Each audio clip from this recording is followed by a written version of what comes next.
The way that the calls work are we're just going to engage in a conversation, and we're going to take that conversation wherever it needs to go.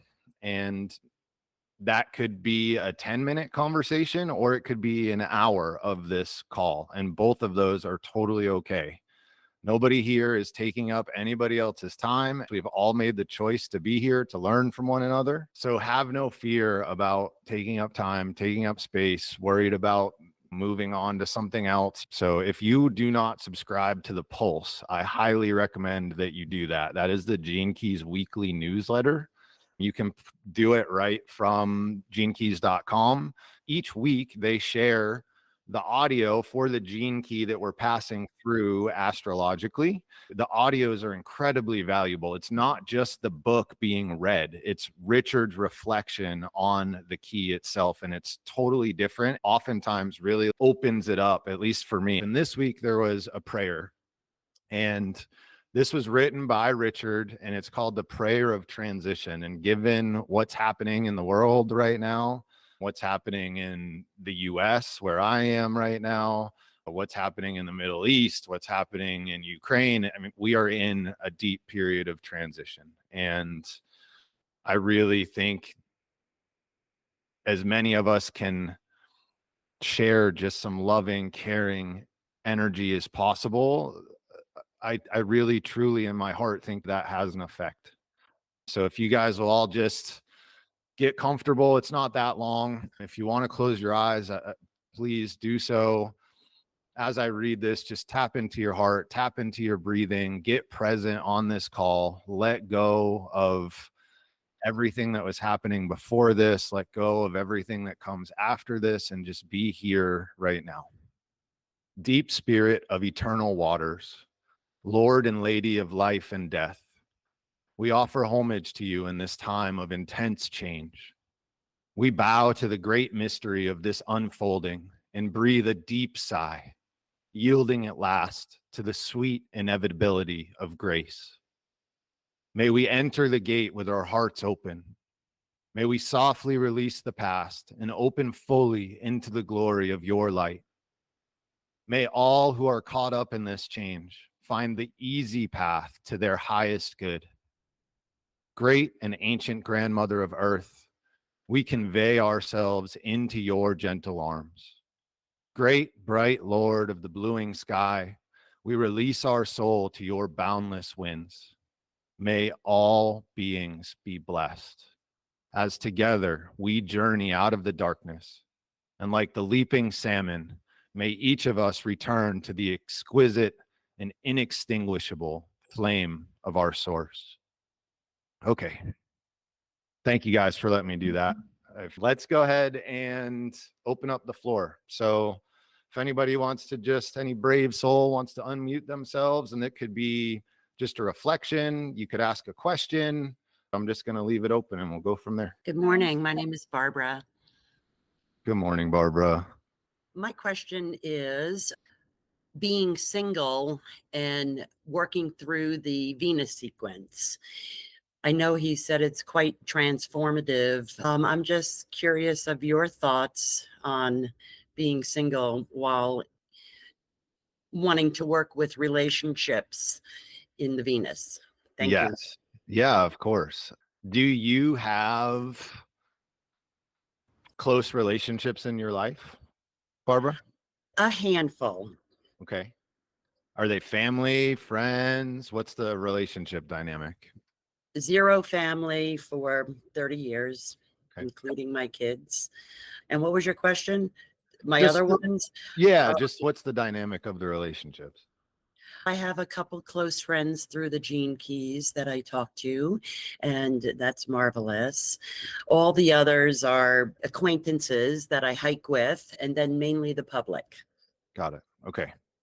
The good thing about the Venus sequence and the Venus work is ultimately it's internal work anyway. It's just highlighted by the exchanges that we have in relationship.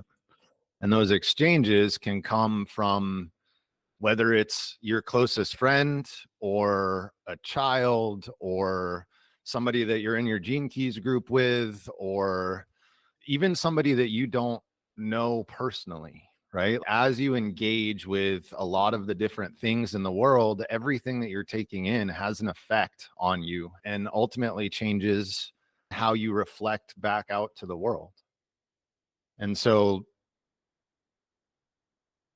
what you're looking for, I think, in working with the Venus sequence and without an intimate relationship is those opportunities to be triggered and to have somebody say something that normally you would spiral down into the shadow into, but instead being with that and staying in your IQ and EQ and learning how you can respond a little bit differently.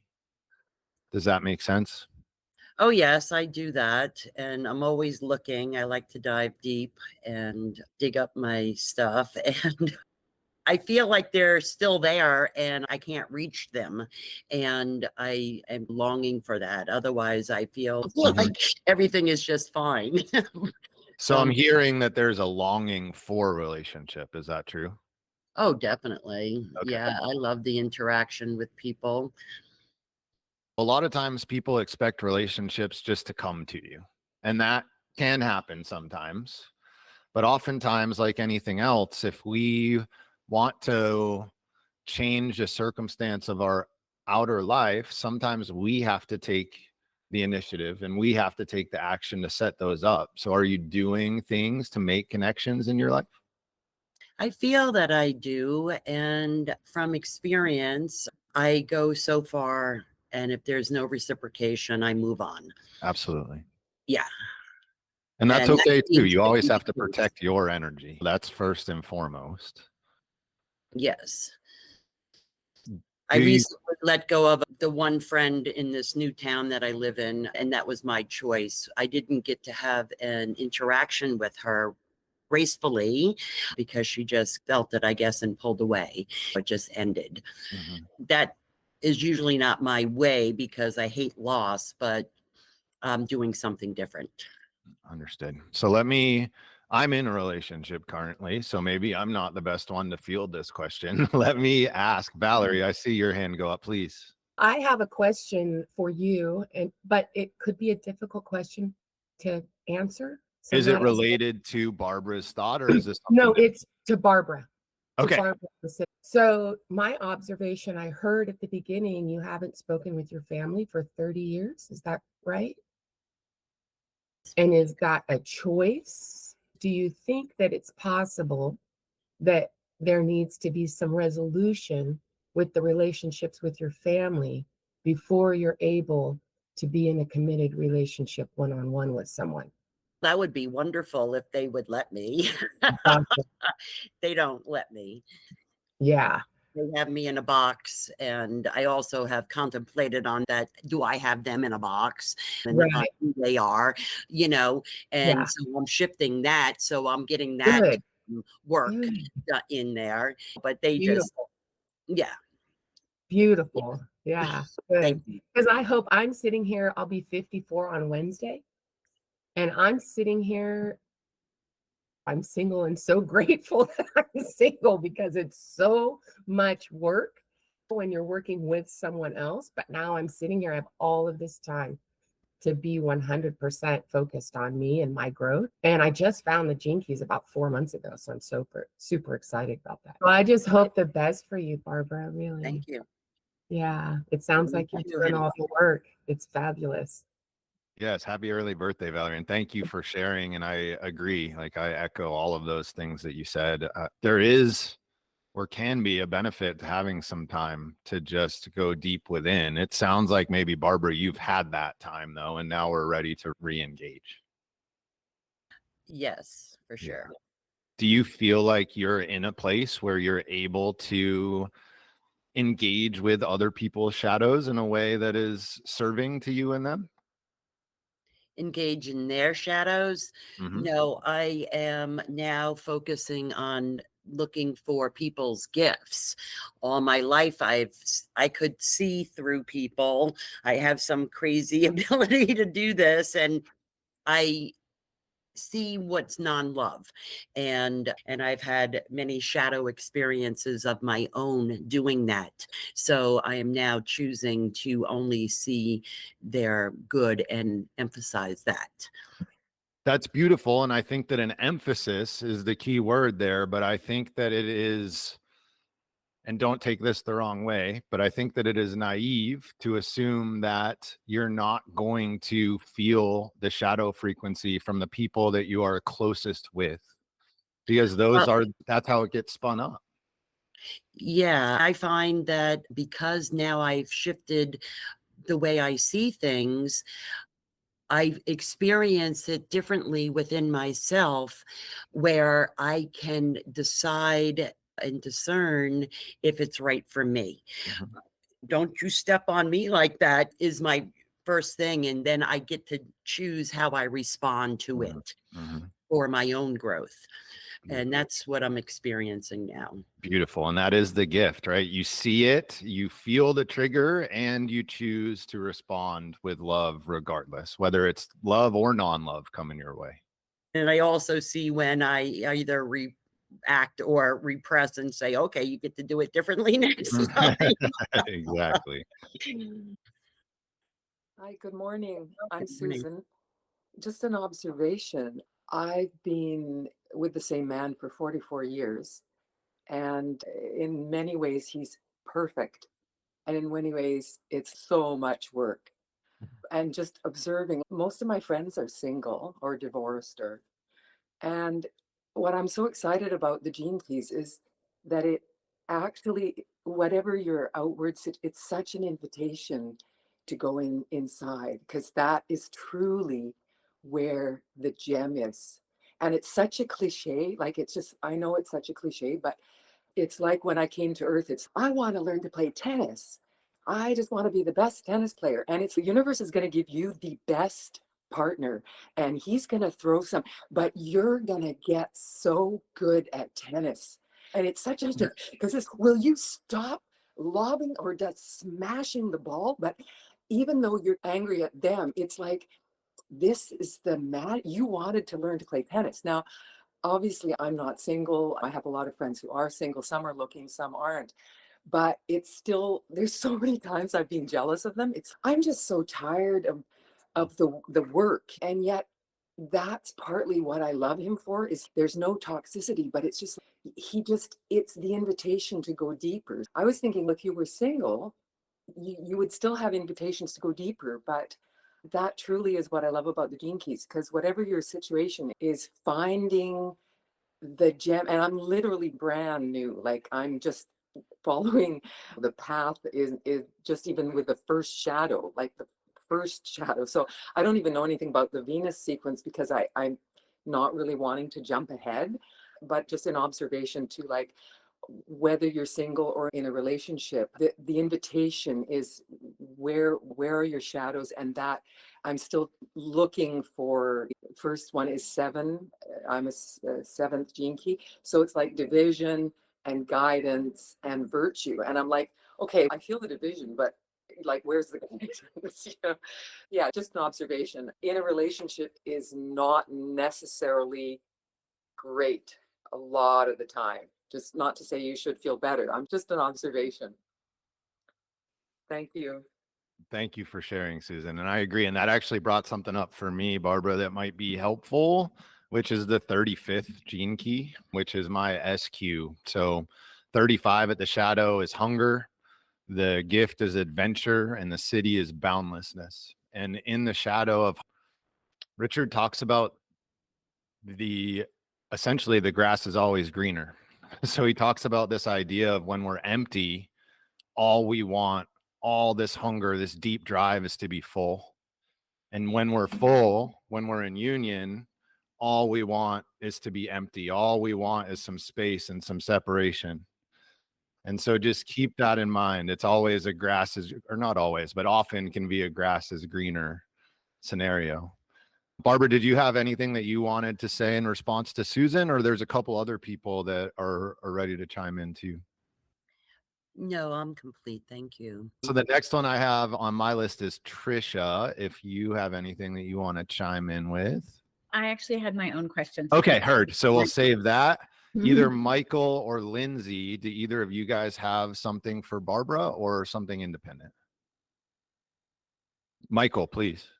This partly relates to it, but it's also talking about what my experience has been so far working through the activation sequence. And it might be just a different observation that might fill in with that. I was married for 23 years and it didn't end so nicely. And so I'm completely rebuilding my life as of right now.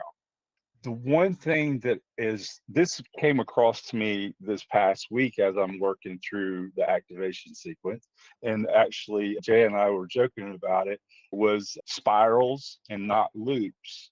All right, so it really hit me what the imagery that the gene keys can use if you're a visionary type person. I'm trying to work in both the eternal and the vision side of me because I'm an artist. Spirals and fractals, they're going up and they're going down, but they're continuously changing, but it's taking a piece of you the whole time, but it's continuously moving. So loops are where we're stuck in this old paradigm. I'm not saying it's bad or good, there's no judgment of it, but it's a continuous cycle. Relationships, old patterns. I'm finding that what I was doing through my activation sequence, which was my first one is 33, and then my second one is going to be 19, codependence and forgetting. I find myself trying to revert to a pattern in a relationship because I'm single. I want companionship. So I'm looking for relationships, but I'm doing it in an old pattern. And I'm not leaning into this fractal of spiraling. And I'm wondering if I don't know what it's supposed to look like. What is a relationship supposed to look like? What is a relationship with myself supposed to look like? I need to lean into that and not lean into an old pattern, not judging the old pattern. What is this new thing that I don't know about? Because I already know what that was. What's this new thing? So the activation sequence is opening these doors to let me say, okay, I don't know, but if I continue to work on these things on my path, then this door of possibility is going to open, and it is opening in my mind. Anyways, that's long, and I hope it just means being open to not continuing looking at relationships exactly the way they were before. Thank you for the spiraling reminder. I can feel it. Yes, I agree. That's a beautiful reflection and an important point. If you approach a relationship the same way that you've been approaching relationship, you're going to have the same things in your life. So Lindsay is who I had next. There you go. Oh, okay. Yeah, I got to be on the last call, which was really great, and I had to leave early, and I didn't really expect it to be posted on YouTube, and I was like, oh no, there I am speaking to how many hundred people, and I took a long time to watch it. And I was so glad that I did, because I got to the end of it, and there was two people at the end who answered my questions, and that I had the day that I watched it, right? And that was about in my Venus sequence, which is great that we're talking about Venus sequence, because that's another thing I didn't want to look at. But that's where my question is.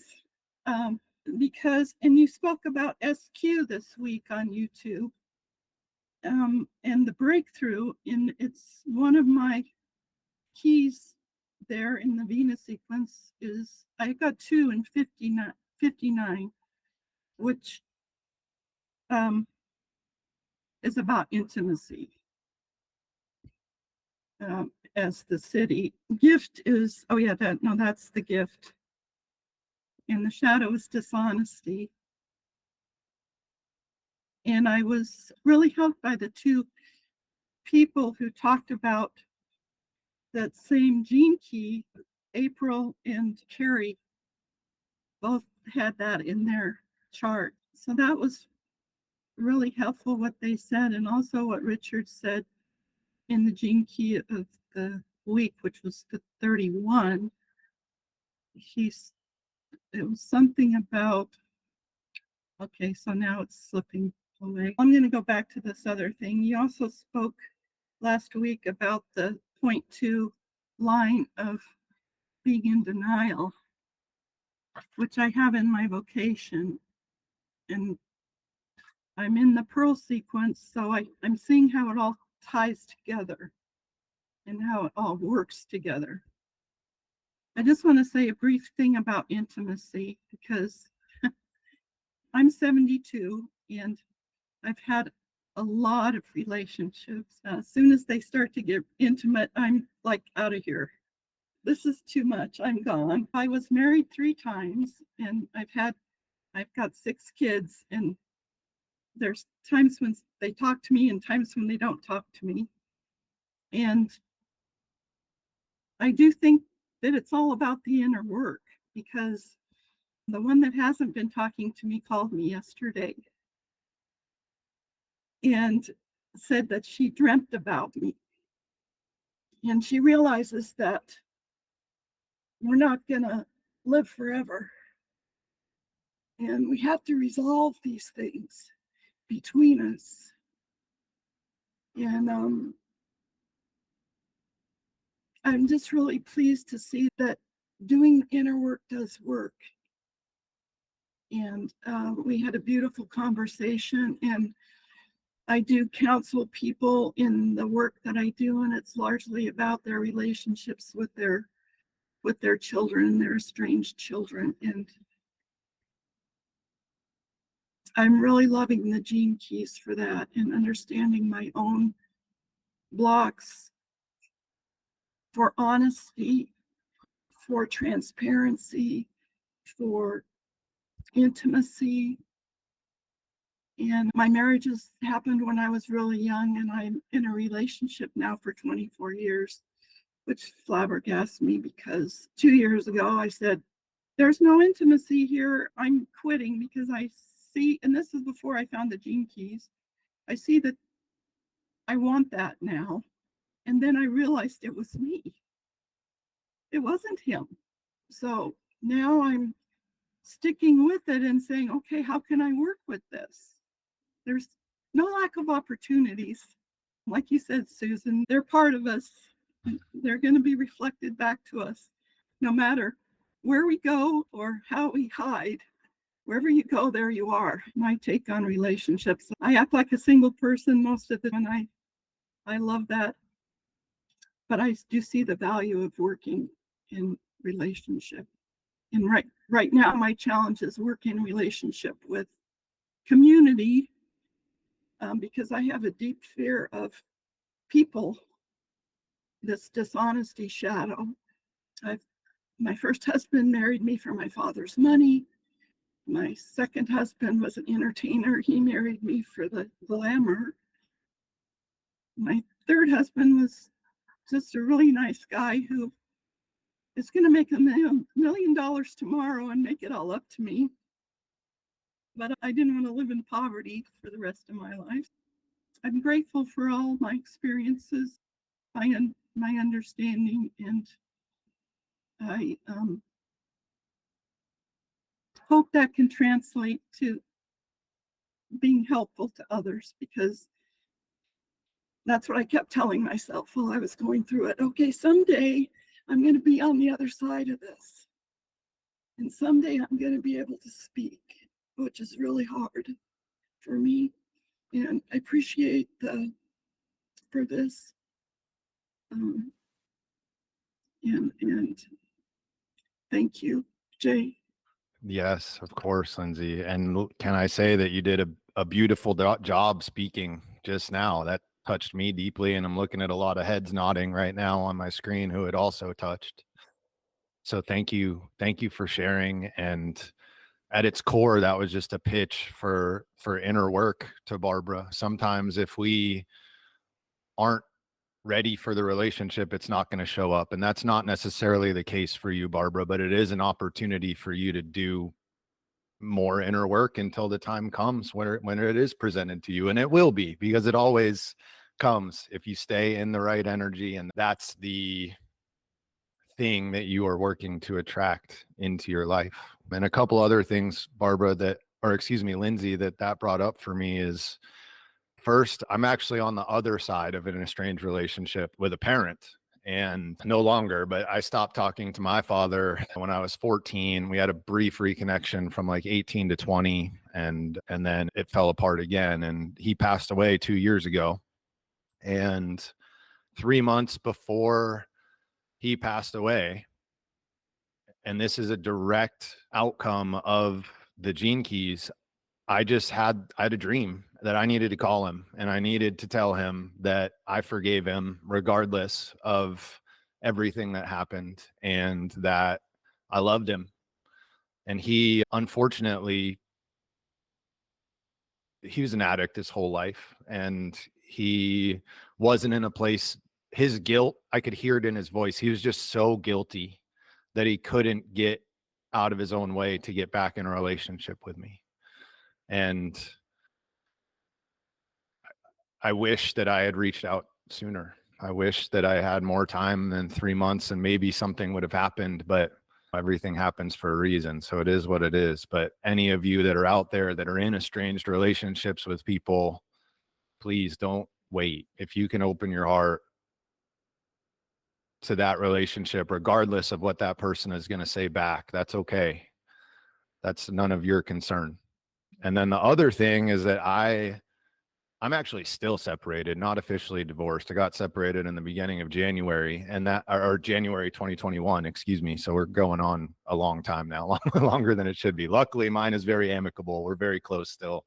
However, I blamed her wholeheartedly for our relationship falling apart. And that was before the Gene Keys work, or right at the beginning of the Gene Keys work. And I am right there with you, Lindsay. Like, I see so clearly now that it was me. At least a large part of it was me. And man, having the ability to own that is hard. And at the same time, that's what changes the future. That's what brings us into the spiral instead of the loop. Yeah, all me. And I take 100% accountability for all the crap I put out there with my family. And they will never know it unless my door is wide open, and I'm happy to share with them. But you know what? They have theirs too. So For sure. Absolutely. And that's all you can do. That's all you can do, I think, is just leave the door open and make sure that they know the door is open. And then from there, nothing else you can do about it.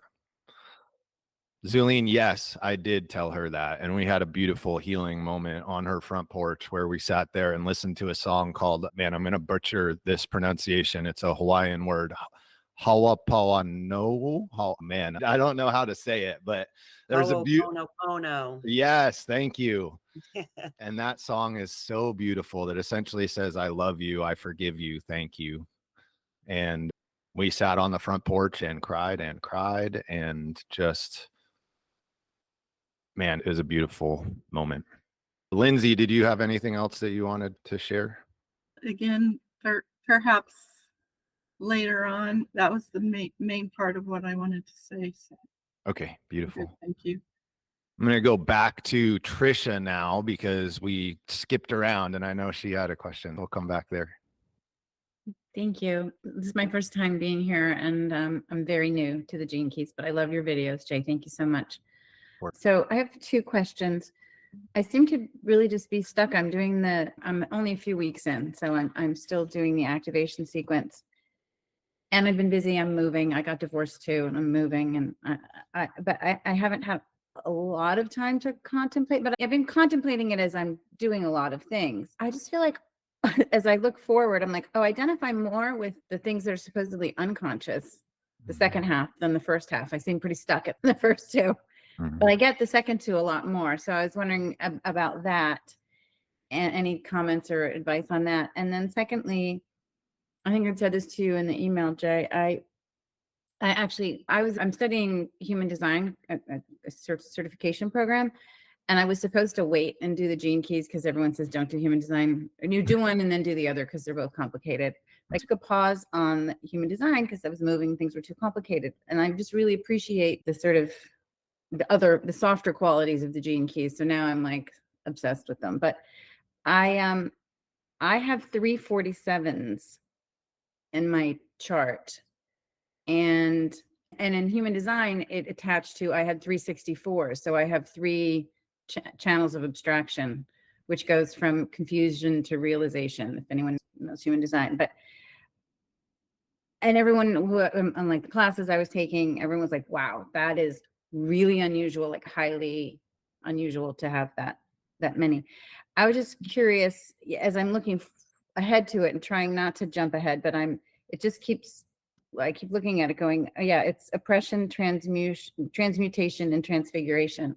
And then I have 3 of them alone in the Venus sequence, and it's the beginning and the end. It's the first sphere and the last sphere, and then the EQ sphere. So I was just curious if anyone has any observations or experiences when they're confronting the same ones over and over.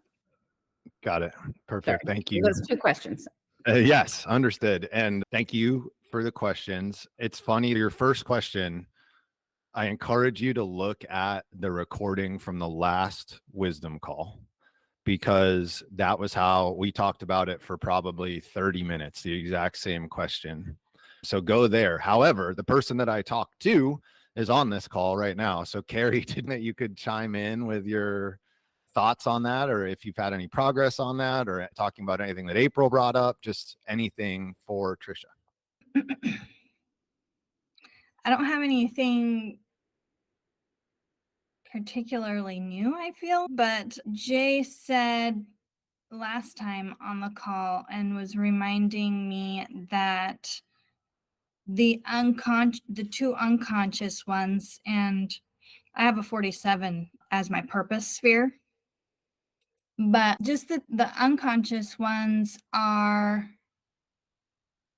more of a, what was it, like just like a way of being that we are, rather than how we're like acting in the world. And that helped me to a little bit reframe how I was thinking about each of them, because I had this same thing as you, Tricia, where I was like, I can totally see how my unconscious ones appear, and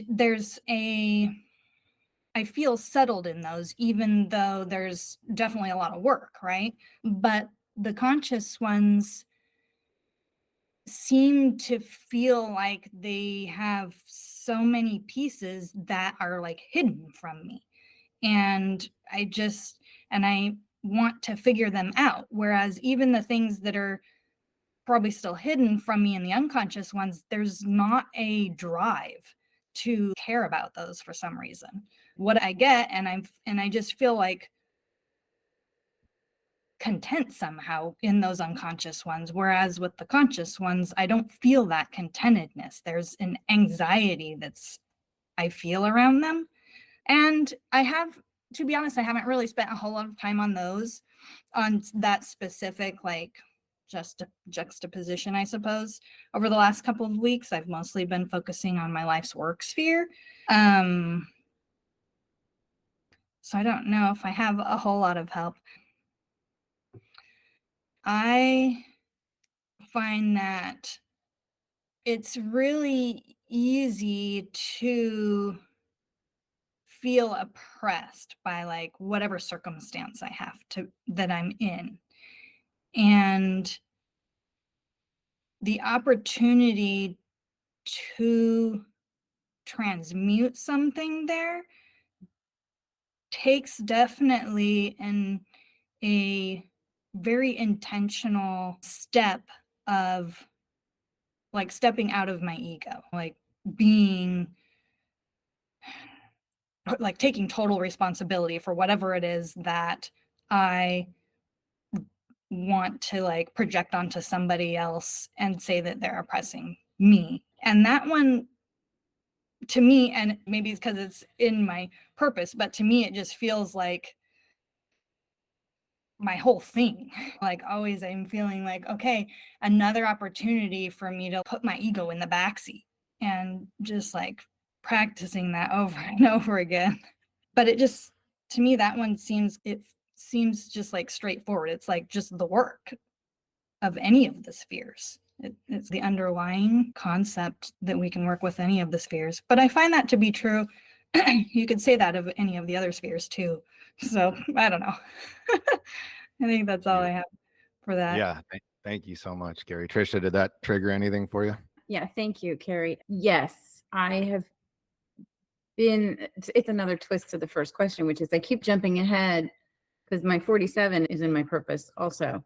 And I find myself contemplating that more than the other ones because I can identify with it more. Mhm. And I'm like, I feel like I'm doing it wrong because I feel like I'm supposed to be starting back at 45 and staying there and not like, when do I get to move my little marker on the game board to the second spot?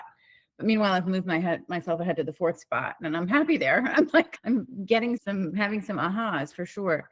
And I think the biggest thing, because it is oppression, I've had a lot of trauma in my life, and I definitely have been coming from a place of oppression, and it's really helped me shift my mindset. And listening to Richard talk about it's definitely helped me to shift from, okay, this wasn't happening to me, it was happening for me, and to be able to step back and go, okay, I wouldn't be the person I am, doing the things I'm doing, learning the things that I am, if it weren't for those traumas.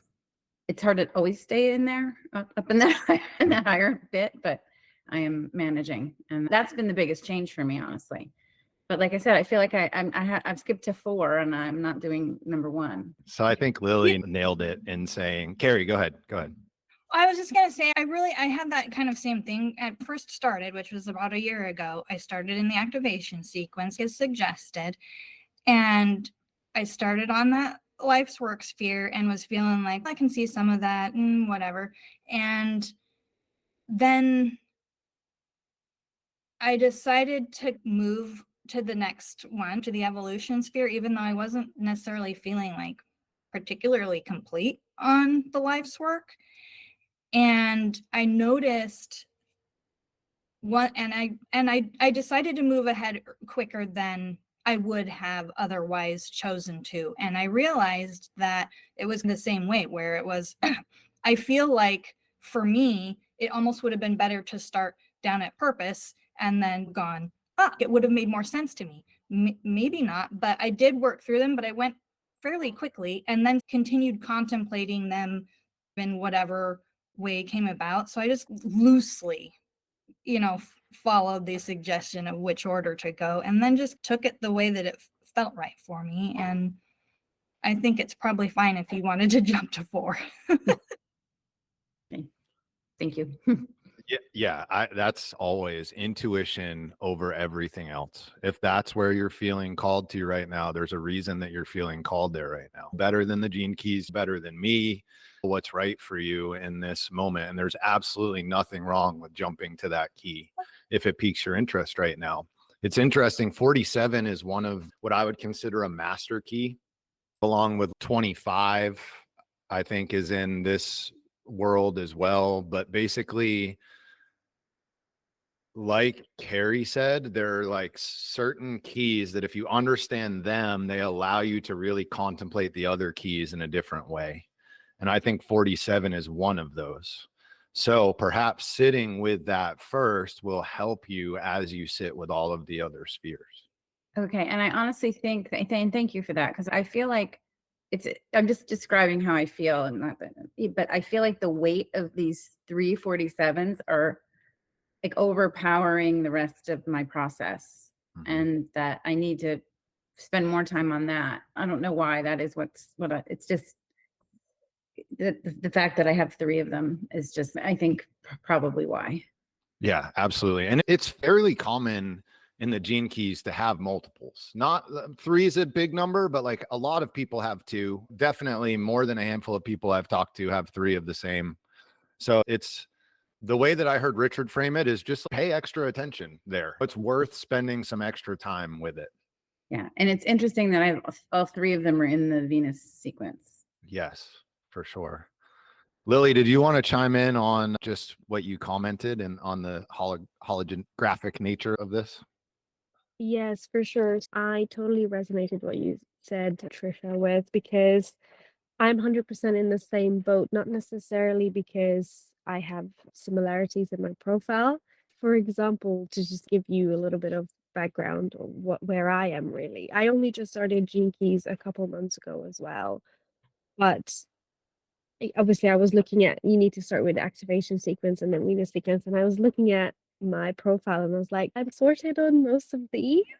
So then I guess I have to start with my pearl, which is technically not what you're meant to be doing. And then with Jay's videos and just contemplating it made me realize that you just need to do what serves you. And honestly, I think from what you've said, you are so intuitive, and I urge you to follow that intuition, because that will actually be a key thing for you to do from now on. If that's what speaks to you now and that's what you want to focus on, do that. And do that with everything else in your life. Just listen to those gut feelings that come to you and continue with that. Thank you. Beautiful. I'm going to butcher your name. Is it Gaina? How do I say it? Yeah, that's right. Organa. Ogana. Okay. Ogana, please. You said something to share on 47?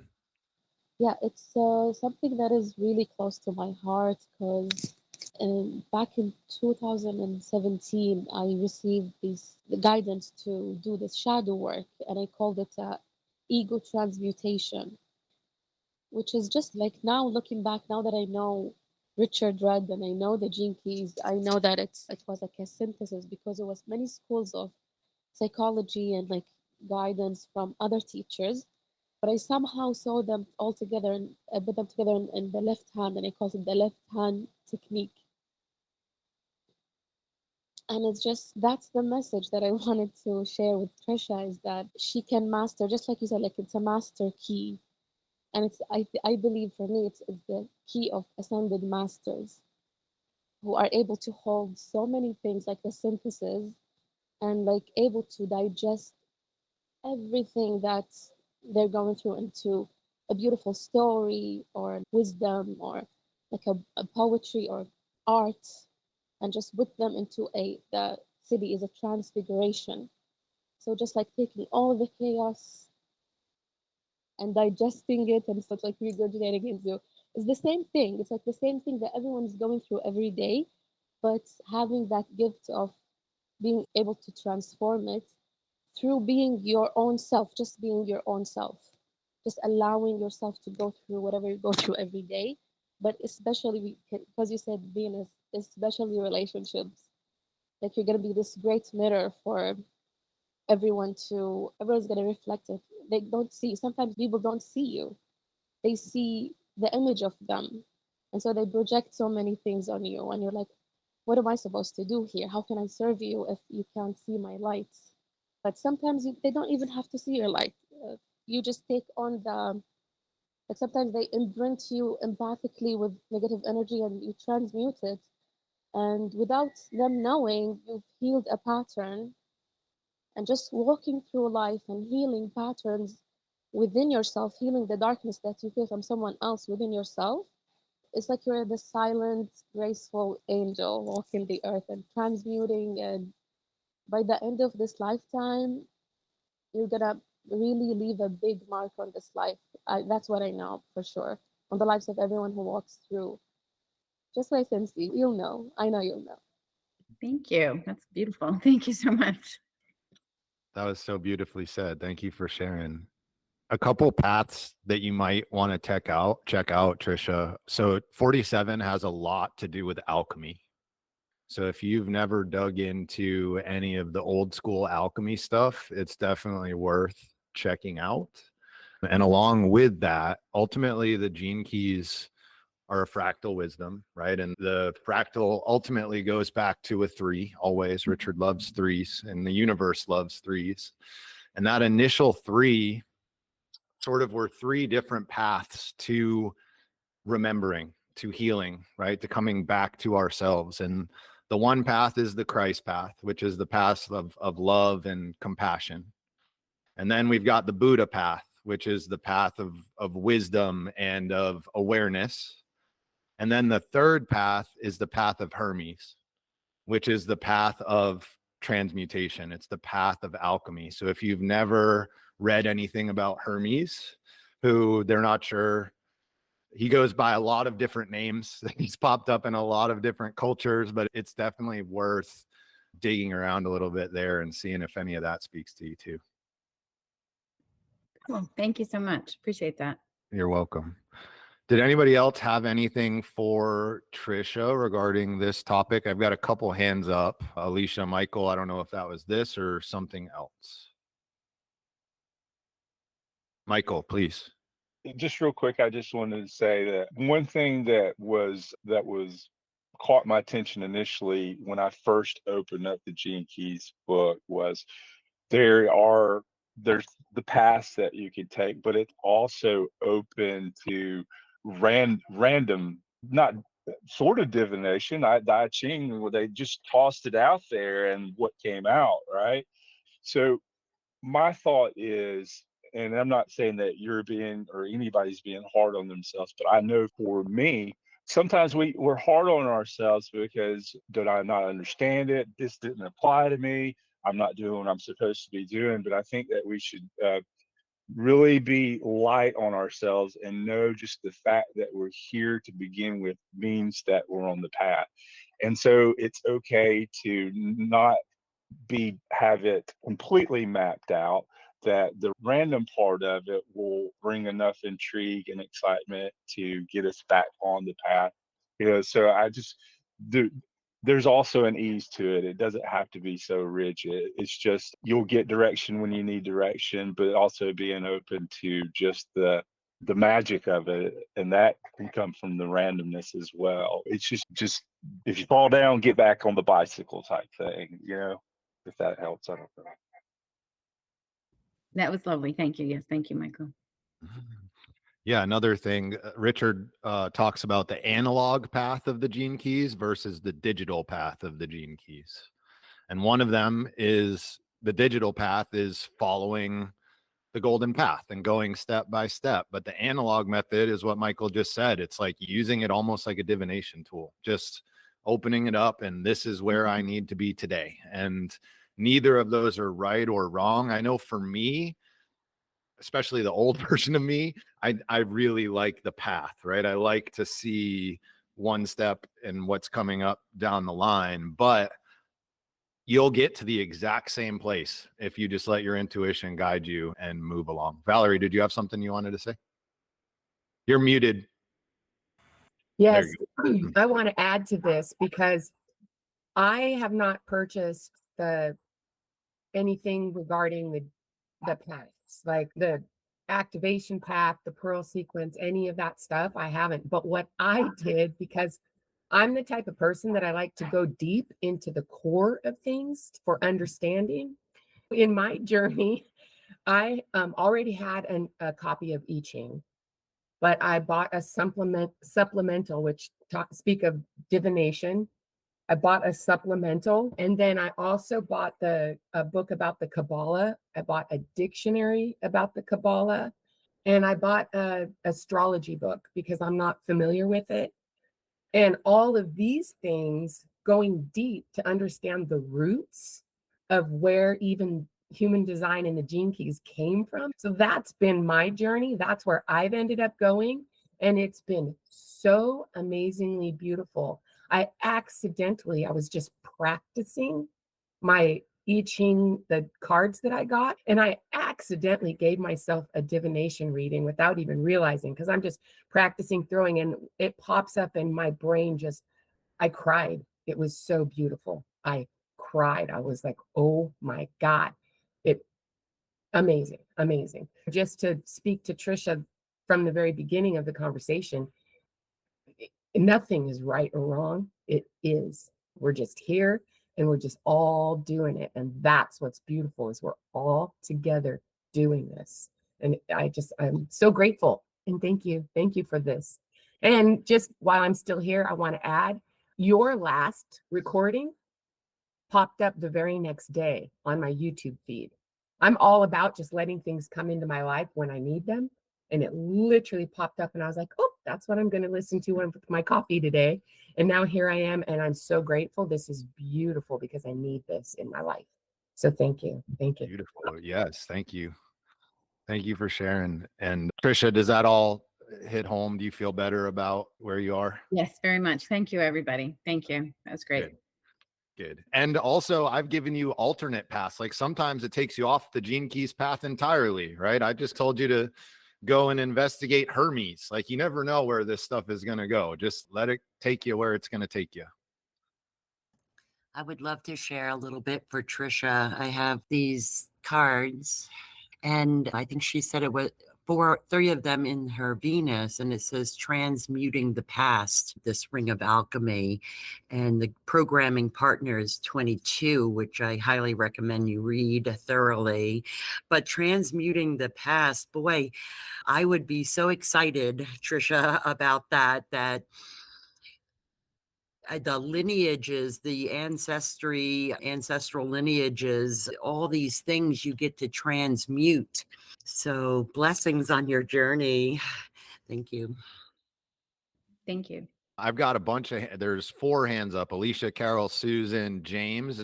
Any of you have something for Tricia, or we have different topics any of you feel free to unmute, chime in. I'm on a similar topic. I was going to talk about 47 as well, and Perfect. but I'm diving into my experience in That's okay. a deeper way, and I don't know if anybody else wants to talk on the topic of what Tricia said beforehand. Understood. So we'll open that up just in case, and then if not, we'll dive in. Alicia, does anybody have any final thoughts for Tricia? Yes, I have. There is a Facebook group that has the 2247 channel, or the Gene Keys 22 and 47, and it's really good. Excellent, because I have the 47 in my core wound in the Venus sequence, and I've explored that, and that's been quite amazing. And I explored that very much just holding it emotionally, the oppression, and also with love and compassion, but also going into the Akashic records, looking at past lives where it was relevant to my life now. So there's stuff you can do there. I was going to say something else and I've forgotten. Yeah, I think that's my contribution. I hope it's some way helpful. Beautiful. That's really interesting. Thank you, Carol. Thank you, everybody. I feel like I took up too much time, but thank you, everyone.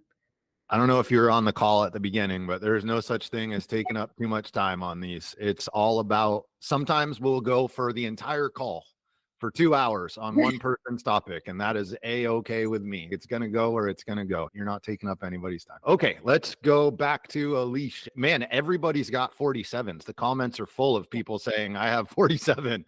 Maybe today's 47 day. Maybe.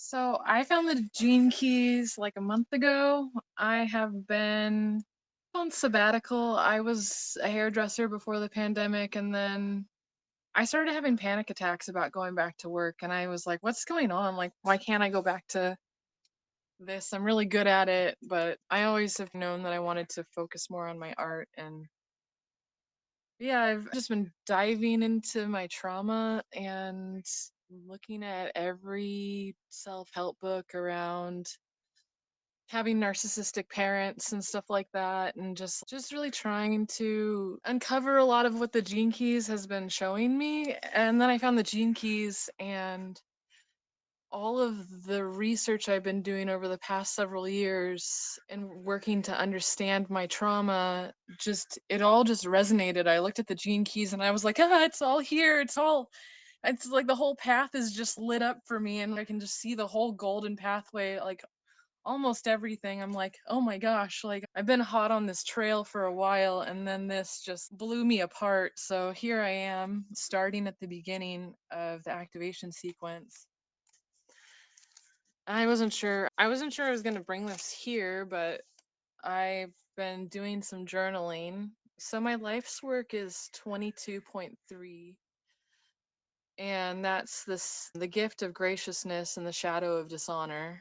And my line 3 is a changer. I'm just going to read this. My big work is to show up in grace, even when others are acting in their shadow behaviors, and I don't want to deal with them or take on their energies. It is my gift to be a shining example of graciousness, not to run or turn away in an effort to protect my peace, or to just not have to deal with the fallout of honoring my own needs in the process of being there for others. I dishonor my inner peace in my lack of communication, lack of boundary tending, avoidance of people who require too much from me. I fear the projection of others onto me for standing up for myself. Dishonor feels inevitable in a world of shadowy, avoidant behaviors. I can transcend that shadow and bring light to any conflict just by being present and feeling and speaking. I can bring grace to others simply by transcending and transmuting my own shadow behaviors. Because when I am using my gifts, I am embodying grace, and there is nothing blocking the flow of my inner peace and spaciousness. And because in the activation sequence, the pairing partner is 47, I am also 47.3 in that one as well. So I've been digging into my family lineage of trauma, like where does the trauma come from in my family line? And I guess I'm just going to put my full name out there on the internet, but I am related to the great Caruso, who was an opera singer back in the early 1900s. And there is luckily a lot of information about him and his life online. And I've been wondering why my dad has never spoken about his grandfather. And so I went digging, and I ended up finding out that my lineage is a lineage of like bastard children. The children of Enrico Caruso, who he left behind. So that has been translated through, that has echoed through the lineage of my family. And it's been really interesting to uncover that trauma. And my dad is dying right now. It seems like all the men on, like my papa before him, he died early in his 60s. Now my dad is dying in his 60s. And my relationship has been a little bit difficult with my dad. And there's been times of estrangement. I've had to be the one who reaches out, and I'm working with a therapist, and she says, oh, that's really normal for a narcissist. And I've set some boundaries with my dad, and now he's even more disconnected from me. But I'm the one who reaches out, and then he always has some weird way of, you're gonna come down and take care of me in my dying days, right? And challenging, because when he's unhappy, nobody around him can be happy. So that's just a little backstory on like kind of my life. And I've been trying to figure out, like, can I take care of him? Is it gonna destroy me? Is there some way I can transmute this and go down there and take care of him and make art and try to focus on my creative side, like while I'm around him? Is there some way that like I can turn this really negative thing into something beautiful? And I've been a little bit, I don't know, reserved in my energies, just trying to figure out if it's something I could really show up and do for him. So then I wrote more about 47.3, which is my evolution, which is transmutation, the shadow of oppression. And my line 3 is energy and experience. I wrote, oppression learned from the collective conscious can become internalized and used to keep oneself from recognizing their own true potential and gifts.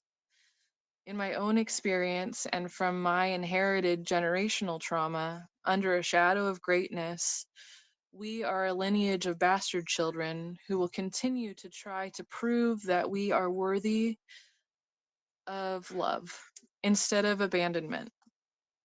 I am here to break a generational curse that has gone on for an entire century, possibly much longer. How do you transmute abandonment and the lingering shadow of unworthiness? One must realize that external validation will never fill that hole. And in order to feel worthy, one must love themselves and not abandon their own dreams and desires. To become whole, you must deem yourself worthy of love, care, consideration. You must choose your own path wisely and step outside the shadow of oppression. You will keep creating and seeking out more of the same shadow until you have learned to set down the boulder and walk away from the madness of trying to get narcissistic people to validate your worth. To transmute it is to accept that others are incapable of giving you all the kinds of love that would have made you feel whole and secure. To learn how to do that for yourself. It's never too late to nurture and reparent yourself. Part of the grace that is meant to be expressed is towards yourself. That is truly how you honor and stop oppressing yourself. I wrote a lot of yourselves in there. To become truly autonomous and to find real interdependence and start to live the life you were meant to live. Maybe I'm here to ask others to question their programming and to get under the hood of their shadows. Once a fish that could tolerate the shallows, now a deep fish, finding truth, spirituality, and purpose. Part of my evolution is to find more deep fish. I'm ready to explore foreign, dangerous ways of being. Maybe having the shadow and the deep experiences of life make for more graciousness. Because I have seen both sides. Maybe that's why I know homelessness and home ownership, narcissists and empaths, trauma and transcendence, chronic illness and health.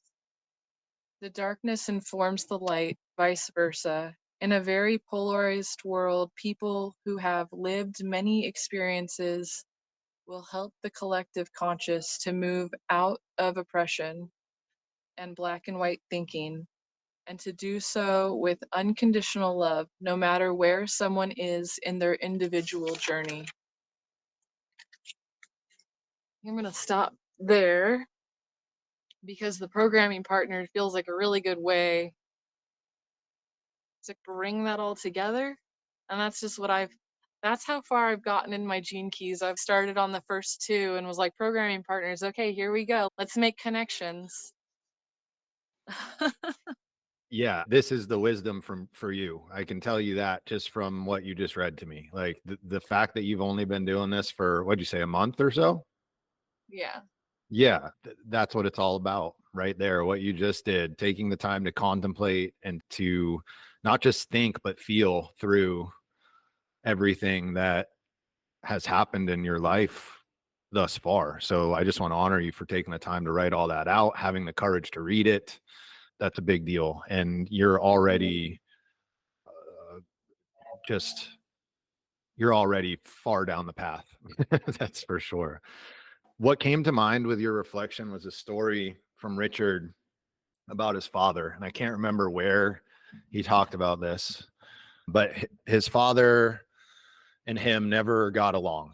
His father was like he was a businessman. They owned a wine company, and he just didn't understand Richard's spiritual journey and all the esoteric stuff that he was into.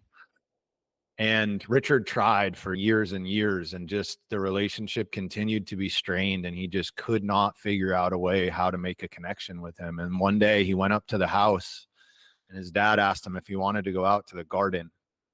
And it was like his dad just lit up immediately. That was his place, that he felt whole on the world, and he felt knowledgeable and wise and open, and it brought him so much joy. And so Richard tried to tap into that, and he just let his dad tell him all the different Latin names for all of the different flowers. And he realized in that moment that he was trying to talk to his father in his language instead of trying to talk to him in his father's language. So that is, I think, a big part of graciousness and ultimately grace, is remembering that somebody is coming from a different worldview and different experiences and different ways of being. And sometimes, no matter how bad you want it, they're going to be unable to relate to you. And it's your job as the person that's walking this path to. Yeah, it's so hard.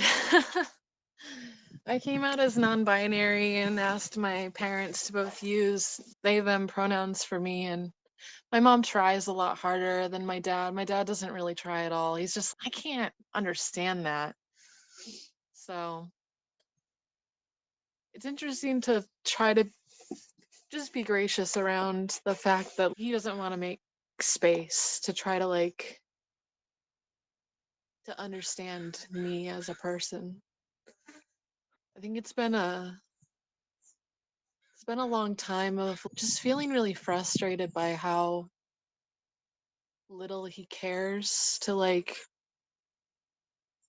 just try to care about who I am and care about my life. He gets me like really strange gifts for Christmas that I'm like, why did you think I would like this? Like, why do I need a turkey slicer? You eat a lot of meat, so I figure you could use it for cutting meat or something. And I'm like, okay. Thanks, Dad. I guess he tries to some. Happy that I have a dad that even tries to that extent. And yeah, transmuting the past it's the work. And I know it's so hard on your heart. Like, I can feel it and hear it. And because of your life experience and everything that you've been through, you don't believe that your heart can handle what's coming. You don't believe that you have the capacity to meet your dad where he is, because something that he's going to say, you're worried about it shutting you down or closing you off or triggering you and sending you spiraling back down a road that you don't want to go back down. And that's totally reasonable. But the guidance that I have for you is that your heart can handle it. Your heart will just keep opening and opening as wide as it needs to open, as long as you can stay in that frequency. Yeah, it's true. Oh, it's so hard. It's so hard. Taking care of yourself first and foremost, that's not been something I've been really good at. Like when I was a hairdresser, I was like, what was a lunch break? I was like shoving food in my face when I had color on my client's hair, and double booking myself and just hustling so hard. And I definitely burnt myself out. I think we're moving into a new timing in this world. I think that hustle culture is dying, and that pretty soon we're all going to be totally living in our gift frequencies and like putting out into the world what is going to be truly transformative and healing for ourselves and everyone else around us, and just like rippling out into the collective. And yeah, I'm really glad this community exists. I'm really glad you started this. I found your videos, I don't know, maybe in the second week of the just what the hell is this Gene Keys shit? Luckily, you can check out, if anybody doesn't know, you can check out the Gene Keys book usually through your local library. I have been listening to the audiobook version through Libby. And if your library doesn't have it, then make sure you request that they get it. But I guess there's enough people in my area that request it that they have it in the library. But it's been awesome to listen to. I love Libby. It's such a good and amazing resource. I listen to so much. I'm listening to a book called Big Magic right now, which I want to chime in on later. It's the lady that wrote Eat, Pray, Love, and it is super, super good. Sophie said she had something she wanted to chime in with, and then she's got to take off. Sophie, what you got? Yes, this was the final minute that you got me. I was just about to just, oh my God, there is no time. I have to go. Alicia, what you said over there, what you wrote it down, it's so beautiful. And it's so beautiful because it's such on point. The light went just on the right points for you. That's absolutely lovingly. And let those texts just guide you. I do have a story. I don't have the time right now to express it, and I don't know if it's the case right now. But my life wasn't working. What I can say for sure, my life wasn't working until recently. And whatever I did, it wasn't working in any ways, and I did everything. Until recently, during this year, I found out that there was something in my past lives that affected this one. Let's please take note that I do not believe in past lives. Okay, I don't believe, but yet I was revealed with this information and I accept it because that was the only resource I could get. And I get that information that was something on in my past lives. And what happened is that I had to heal some kind of lineage karma something over there.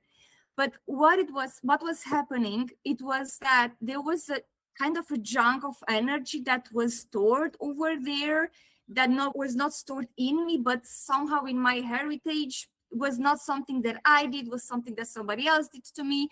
In any case, this story links to yours because it all has to do with that kind of karmic, I don't know, whatever, that chunk of energy that you don't want to be there, but it is there. And the work, it's the same because you have literally to transmute that. And it's so lovely that you have that jinky. I don't have that jinky in my profile, and that was such a surprise for me because I am such an alchemist in every single way. I dwell into that and I said, okay, what should I do? Who can help me with that? How can I do it? I had no more resource than just my will and my, I don't know, basic know-how to transmit. That's way too much to talk, but let's say I am drawn to transmit. And if I had those things, I said, okay, I have those two ingredients. I have to deal with it. I have to do something with it. I want to get this shit done.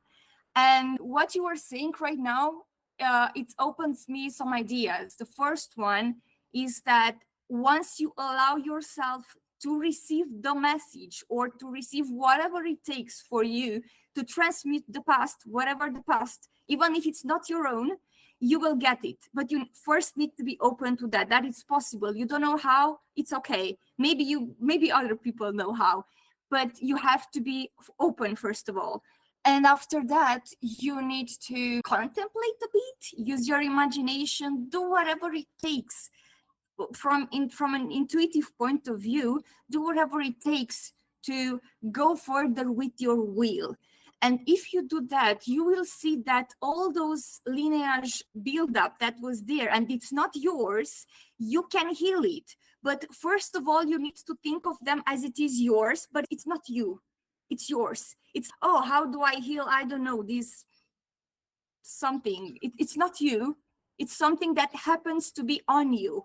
And you need to have this distinction. It's not you, because if you identify with that, you cannot solve it. But if you imagine that you are, and you don't imagine, you are you and you have the power, even though if you don't think so, but you have to put yourself into your shoes, and from your shoes, really talk to that part. Talk with that lineage, talk with that build-up that was there, talk with that abandonment. what you will see is that you can hear, and you'll not be mentally ill to hear that those things can talk to you, because it's somehow built in your DNA. It's not you, it's just that junk DNA. That's it. And you have to fix it. You have to clean the things that people did not do that in their lifetime. So you have to do it. And it's not a burden. It's not your job to do it, yes, but it's not their fault either. So you have to make a deal with it and just try to talk with it and literally produce the heal with that part that you would do with another person or with another part of yourself. If you don't know if there is like work parts, you can apply the work part technique, and that would be definitely helpful. And yeah, that was the thing. For everything that I said, I do have a lot of stories, I do have a lot of resources, but I guess that was it for today. Thanks. Thank you, Sophie. Appreciate you being here as always. Have a good day. Yeah, thank you for having me. Yeah, of course. Thank you. Yeah, I have to go now, but I salute you all and I thank you for being here. Hi, Michael. Thanks, Sophie. Bye, Alicia. Hi, Lily. Bye. Bye, everyone. Alicia, did that resonate with you? Yeah, I know it's not me. It's not my baggage. It's like this ancestral baggage that the family bloodline has been carrying around or something. I think diving into it is actually liberating, because it's always felt like there's been this weird shadow like looming in my family, and so just to uncover it is already huge. It's a huge step. Like I don't know, putting off calling my dad. I think the last time I called him was like right before I found the gene keys, and so I've been deep diving, and oh gosh, like I have a lot to sort out. I have questions to ask, because I'm going to try to get my dual citizenship in Italy, and I need to know who my great grandfather is, because it's going to be Italy has a really cool program for getting dual citizenship there, and I don't know, with everything in the United States, I'm like, I need a like plan B. This place is crazy. It is intense right now. I want to pull out something that Sophie said, because whenever I can get tactical or nuts and bolts or give you actual action items, I think that's an important thing that comes from this stuff. It can be so heady and we can get so lost in our up here. One way that you could potentially start working with that is you've got to contact it first and foremost. Like in a deep place, you've got to come into contact with that thing that you're feeling, and it can't be thinking about it. Like you got to let it take over your body, get into your heart, get into your belly, and get right there with it, which is tough because it's suffering and there's a lot attached to it. But like I said earlier, your heart will be able to handle it. And then once you're at that place, Sophie mentioned the imagination and intuition are the same thing. I think they're intimately linked together. So one practice that somebody gave me is when you contact that thing and when you feel it, you've got to then use your imagination, do some sort of visualization of taking that energy and cleaning it. Like it could, whatever resonates with you. So it could be like filtering like water, like watching muddy water turn clear, or it could be, man, that's the only thing that comes to mind right now, but there's a million different ways to imagine something being cleansed. And so you contact it first, and then you go into that imagination phase, and you will be amazed. It sounds so crazy, but I'm telling you that it will help a lot. I think I know what you mean. I've got Ananta, Lily, Michael with hands up. If anybody wants to unmute and chime in for Alicia, please.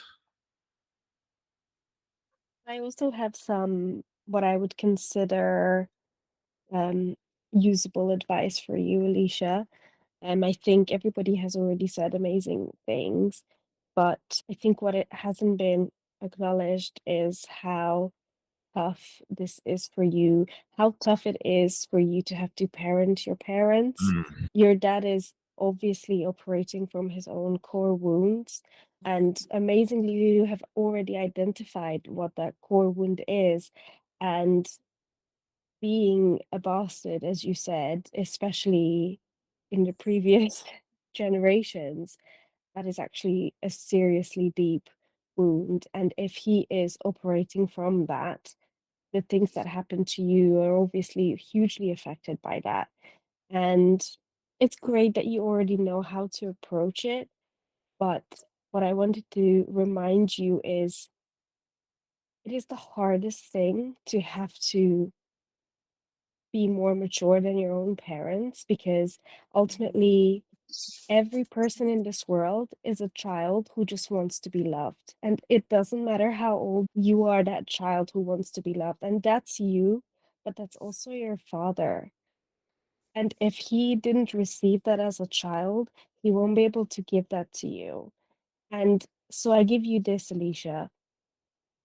It is the hardest thing to have compassion for a person who didn't give you what you needed as a child. But if you have the strength in you to do that for him and treat him as the wounded child he is, then do that. But listen, if you don't need to do that, and I want you to remember that, okay? If you find the strength, do it, but listen to your gut and listen to your intuition. If it is in your life to heal that relationship, then do that. But if you don't want to, then you don't need to do that, because it is truly one of the hardest thing everyone ever has to do. So it's your choice. I just wanted to remind you that you don't need to do it if it's too much. Okay. Thank you. So easy to be influenced by the many healing stories that people have of their last moments with their difficult parent and how they were able to glean some small amount of resolution. And I think I've been maybe in my head too much thinking, is it possible for me to have that with him? Is it even a possibility? I don't know if anybody has read Lindsay Gibson's books on emotionally immature parents. Those books Yes. are they're really good, but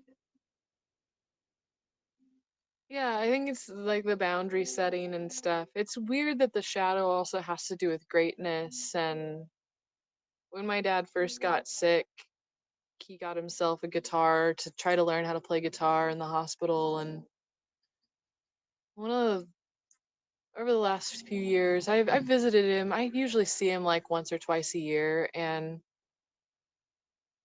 he started really attacking me for he's just very belittling. He belittles me for my talents. He does, and I confronted him like last year, and he was so shocked. It totally broke the script. And I said, "You can't like I can't put up like I don't want to call you if you're just gonna put me down or say things to me like this. It doesn't make me want to be in relationship with you." And I don't think he said he was sorry. He just said that he's jealous of me and he's jealous of my life and he's jealous of all the interesting things I had done, and he wishes that he had never had children so he could have had a cool, interesting life like me. Wow. And I was just like, oh my gosh, like this is something I never expected to hear out of my dad's mouth. But I think he didn't actually know what to say in that moment. So he actually got vulnerable. That's what I was going to say right now, literally, that one way to get through to anyone ever, but narcissists and everyone with a personality disorder, you need to get vulnerable. And this is why it's the one way in, but I will leave you with a caution again. Being vulnerable is the hardest thing. And if you don't want to do it, don't do it. But if you do want to make a difference in any relationship, start with vulnerability and just you opening yourself up. Because I've never been in a situation and I've never heard a situation where somebody was open and vulnerable to somebody else and they reacted badly. People tend to disengage if you're vulnerable to them. But again, that's not in every situation. So do what feels right. But if you want to get through, you have to use your vulnerability. Yeah, it's a strength actually. Vulnerability is definitely, and sensitivity and vulnerability are both very much downplayed by narcissists and or made into weaknesses by narcissists. My mom is a very soft, like person, and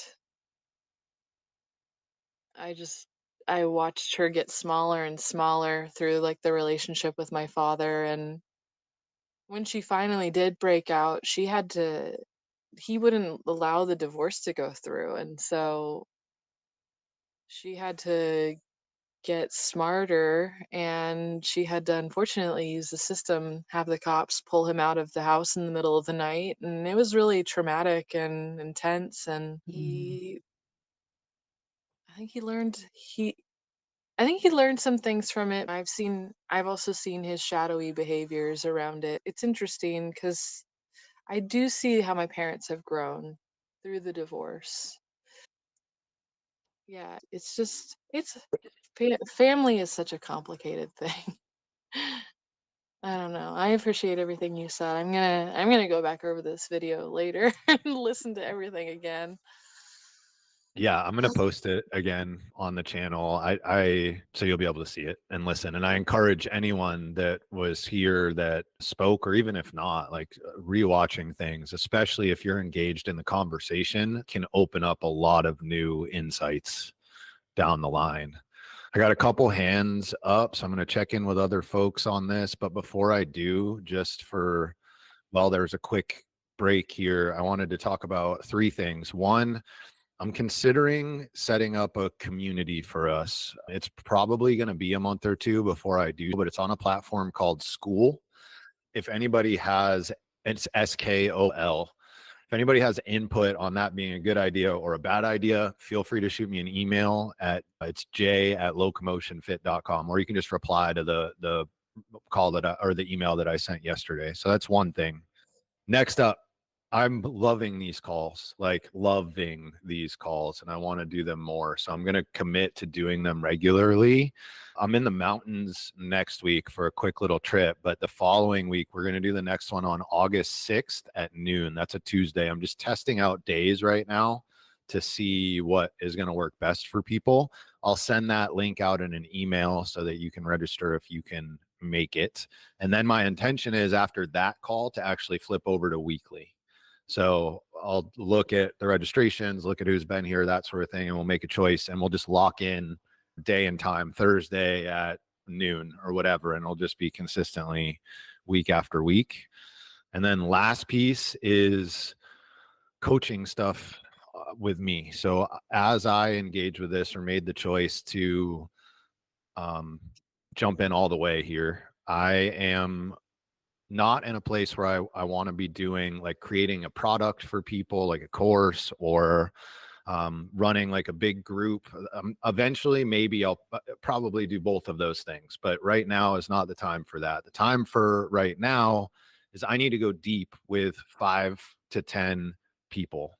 And when I say deep, I'm talking like anywhere probably from a 3 to 12 month engagement between the two of us, like really digging in, using the gene keys, not for the gene keys sake. My goal is not to get you to understand the gene keys. The point of the gene keys is to change your inner world and therefore your outer world so that you feel more aligned to those things.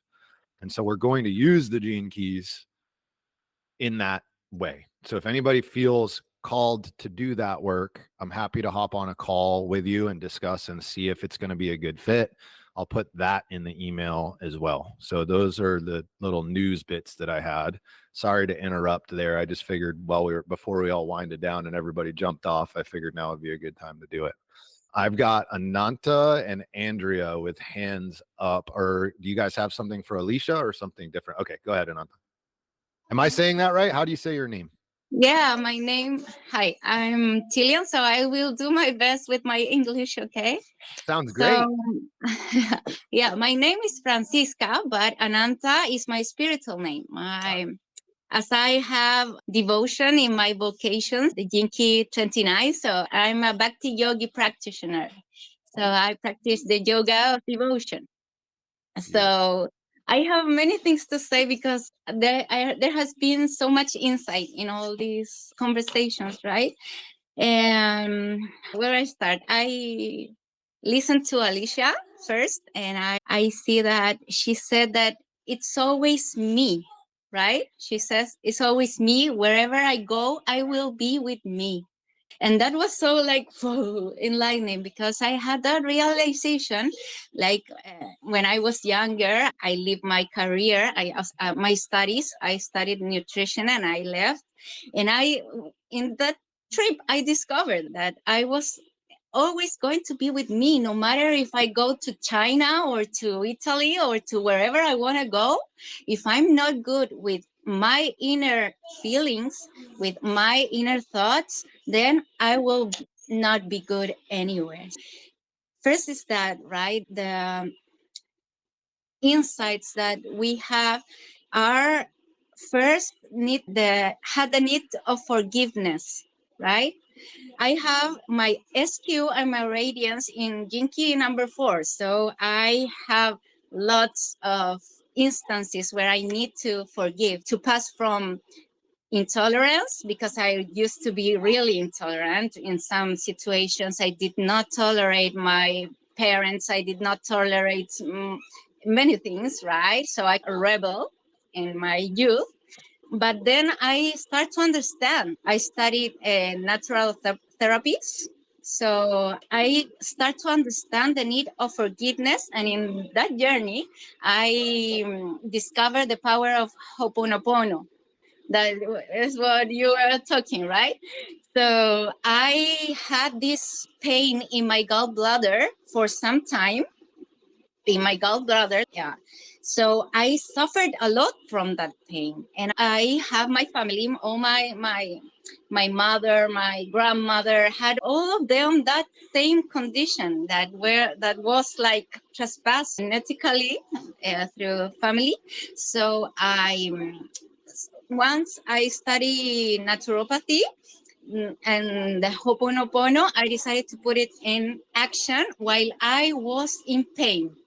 So in some moments the pain comes and I like suffer and start like praying, and in this suffering I start like entering in a trance. I don't know, I don't remember the word, but I start saying, I'm sorry, I forgive you, please body tell me, what is happening, why are you hurting so much, what does it hurt? And I used to blame my mother for all. She was always guilty of all my stuff. My mother was guilty. She had the guilt.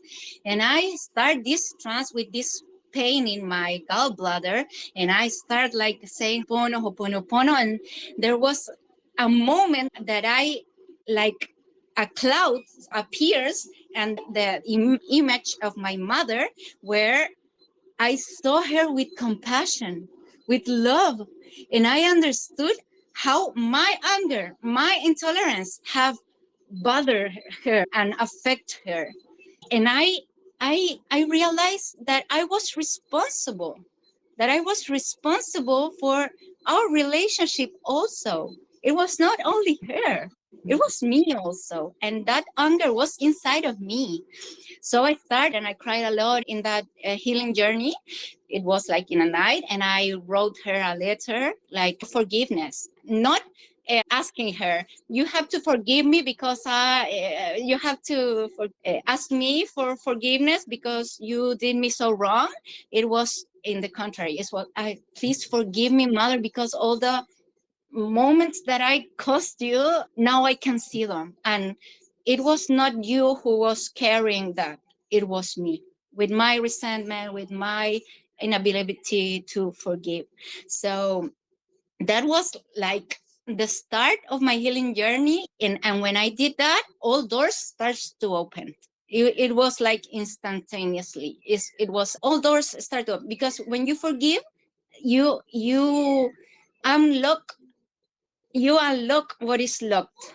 And that was very beautiful, because when you forgive, the universe, or call it God, or call it however you want, makes instantaneously heal everything. I don't know how to explain it, but it's, if the universe wants you to be near someone in your thought or in your emotion or physically, because you may be not physically with someone, but you are always thinking about that someone. So if the universe, God, is bringing you that person in your thought, bringing you that person in your heart, or bringing you that person, is because there's something to forgive, there's something to heal, there's something to have a brighter understanding, being like an eagle and being able to see the situation like from a bigger perspective. So I think that Ho'oponopono is a really good tool. And I don't know who said, Carrie, I think she said that we have sometimes to put the ego in the back seat. And I was so like, yeah, totally. So I have a line too also in my life's work. So I have that tendency to blame or to not be responsible of my stuff. So it's very important to understand that everything is in us. So what is in us, it is projecting outside wherever we want or we don't. So that was Well done. So beautiful. Thank you, Ananta. And to Lily's point, Alicia, I think the forgiveness doesn't need to go externally. Like, you don't need to go and talk to your father about that if that doesn't feel true for you. But internally it's eating you alive. Yeah, I've done some cord cutting around it and tried to really just, there's just still some, I think it's something about his projection towards me. I think that he hasn't forgiven me maybe for a past of, I don't know, it's just like the narcissist really wants that big American dream. Like everything looks so good and like keeping up with the Joneses. And when I was a teenager, I went hardcore punk rock and had the big blue mohawk and was like just the abomination, the black sheep of the family. And then I played in all these punk bands and it was so fun. And I think that's the stuff he was ended up being jealous of. But I don't know. I think there's something, maybe I need to do continual cord cutting or continual like cleansing of energy that he lets off onto me, because it seems it continues. Like the deeper we go, there's more shit I take on, and then I need to get rid of it again. Like I need to disperse it, and this isn't mine. I move this out again. I don't know. Totally. I have that physically. I'll talk more about that later. Ananta, what did you have to share back to or reflect back to Alicia? So can I say something? You have for Jinky 47, like the transfiguration, the transmutation. So it is really good for you that you like surround yourself in a violet light, and you start when a thought saying my dad is a narcissist, and you declare it like so with so much power. No, when I hear you talk, you declare it. You said my daddy is healing, and you put it in prayer. My daddy is healing. My dad is and start like projecting that inner transformation of your vision about your father. That could be a really good tool that challenges you, like your inner thoughts and your inner feelings to be transformed, to be transmutated. That is your jinky, right? And in that transmutation, then you can feel the transfiguration into another person, a person that can see and heal others by your thought, by your power of transmuting these situations. That's huge. Yeah. I know our words have power, so to use healing words feels like the right move at this juncture in my life start to be the healing that I just transcend what the norm is in my family. And thank you for that. That's huge. That's beautiful. Carol, did you have something you wanted to share? Yes, concerning the cord cutting. When you cut cords, it's important to heal the cords you're cutting so it doesn't have a chance to be attached, but also to send love to who that's attached to, like your father. That really helps. It's a much, much deeper level if you feel you're able to do that. The violet flame and the Ho'oponopono is also very good at helping with that too. And those lots of free videos on YouTube. Beautiful. Thank you, Carol. So much wisdom. Dottie, I saw your hand up. Did you get resolved there? Do you have anything you want to share? You're still muted, my dear. There you go. Hey, just want to compliment everyone on your exquisite beauty and the eloquence with which you articulate this vulnerability. It's really moving. It's really helping me. I've had so much to say all along. There's so many things, but a perspective that I might offer that might be helpful. And I got this just recently working with a group that have done root medicine. And this group is quite evolved in relative to they have an understanding of past lives.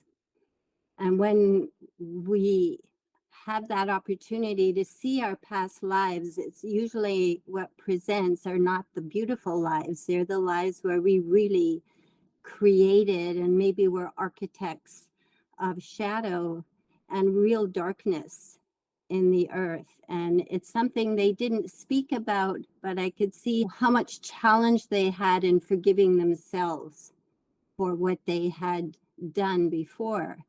So when we come into this life and we choose our parents, our perspective of this life is so narrow. We only remember when we're born and then up to present day.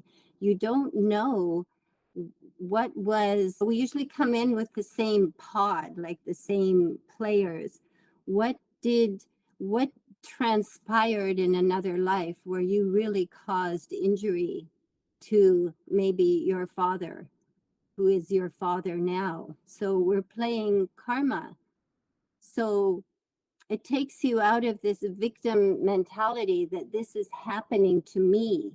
Trust me, I spent my whole life healing from an absent father, a mother I never knew, and a stepmother who didn't want me around. So in my purpose work, my shadow is inadequacy. I never felt seen, have a voice. For half my life, I couldn't even talk to people. I would never raise my voice. But the siddhi of that very same thing is wisdom. So we go through these things and we cultivate our wisdom. But to get back to my point, it's not linear, it's holographic. And all of these things are going on simultaneously. So what karmic debt am I repaying now, where my father in this lifetime could have been victimized by me? So it just broadens the perspective. And so what I learned to do is polar integration. And you see the pain in another who is prosecuting you or you're having issues with, like a narcissistic father. That's a big one. What is the polar integration? So can you recognize the darkness in him that is so hurt, that is so ravaged, that is so looking for love? That is the way you could go into the forgiveness piece, by directing your precious energy, not on looking for his approval. That's not possible. But in channeling your energy to healing that injured dark side of him. And then let it go. You have no control over another, only over yourself. So just broadening that timeline, just broadening that perspective might be helpful. I find that helpful for me. My stepmother was my ultimate teacher because she was offered an opportunity to expand her ability to love by loving me as a baby. She couldn't do it. And her judgment was so strong against my birth mother. And to this day, she still doesn't get it. Because she'll say to me, how can you forgive your mother for what she did to you? And I said, the same way I forgive you. And she said, what you mean? And she got totally triggered. It's like she's not able. So I love her. I understand her. She's an insecure woman. She compromised herself when she married my father, who already had a child. That's not so hard to understand. So I love her and I have compassion for her. And I take responsibility for the health of that relationship because I'm the one that has maybe more wisdom through my own process. I don't go looking for what she's incapable to give. And same with my father. I don't understand him. And I finally decided I don't need to understand him. My father was so judgmental on himself. And I won't go into that piece, but we're all hurting in some way. We're all just looking for that love. So who was he to you in another life? And what did I do to my current birth family at another time to choose to come into this scenario so that I can do my forgiveness work and I can heal this ancestry? So when I work with a channel, a really good channel who's a tracker, right away he said, I see you as a sheep. You've been denied protection from the group. And that's, wow, he sees me already. That's my biggest core wound. So as a little girl, you just realize I'm unlovable. I'm intrinsically bad. Nobody loves me. So that's my process. I can't go looking for my love and healing through them. I have to do it by reclaiming myself. And that's my power. So I'm no longer the victim. I've done a lot of alchemy work. So that wounding is healed and I've changed my story. I no longer see myself as the sacrificial lamb. I see myself actually as little innocent lamb. In fact, I had a nickname for myself, Little Lamb. Little Lamb has been rescued by the divine Father, Mother, God. And I'm here to put a stop to that lineage. And apparently in my lineage, there's always been someone who's been ostracized from the group. So that's a big role. That's not a victim. That is, wow, that's a wisdom. So nobody's going to have the same experience as you exactly, but when you see into the process that other people are going through, it's wow, every story is as poignant as another, but only you can change your story, and it doesn't depend on anybody outside of yourself. That's what I had to say about that. Do you want to reflect anything back, Alicia, or do you just want to take that in? It was so beautiful. There was a part where there was a military chopper flying overhead, and there was a part I was like, I can't hear it, but I'm going to listen to it again and again. There's so much beautiful wisdom in there. Thank you, Dottie. Thank you so much. That was beautiful. So glad I shared. It's so nice to have all this feedback. I'm glad you shared too. It's beautiful. And there is this group energy that just takes over. Richard calls it the synarchy, but like there's this, when all of our auras interact, it's so much more powerful than anything I could ever say in a million years. And I just try and facilitate that energy as much as I can, more than this isn't a lead follow situation. I'm on the path with you guys, right next to you. And it's not my role to tell anybody what to do at all. Carol, your hand went back up. Did you have something else you wanted to share? You're still muted, my dear. if you're going to do aware of and an element of caution, if you're considering changing anything in your ancestral life or your life in your past reincarnations, it's important, particularly with karma, to go in to have an understanding. And when you do that, there's a responsibility that although you can look at the relationship with, say, your father, that is your healing. And I'd question about healing him in there without his permission, because that, I believe, could cause karma for you. I don't know if who was the last person who spoke, if she could perhaps explain it from her perspective. Anyway, it's just something to consider.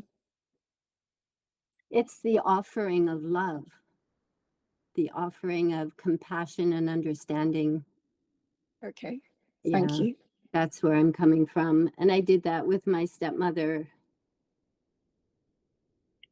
Yeah, you can't do anything for anyone else, exactly like you said, and they're responsible for their own stuff, but you're responsible for your own stuff. So you can't wait for someone to rescue you or wait for their approval or wait to be accepted, like in my case. You just have to.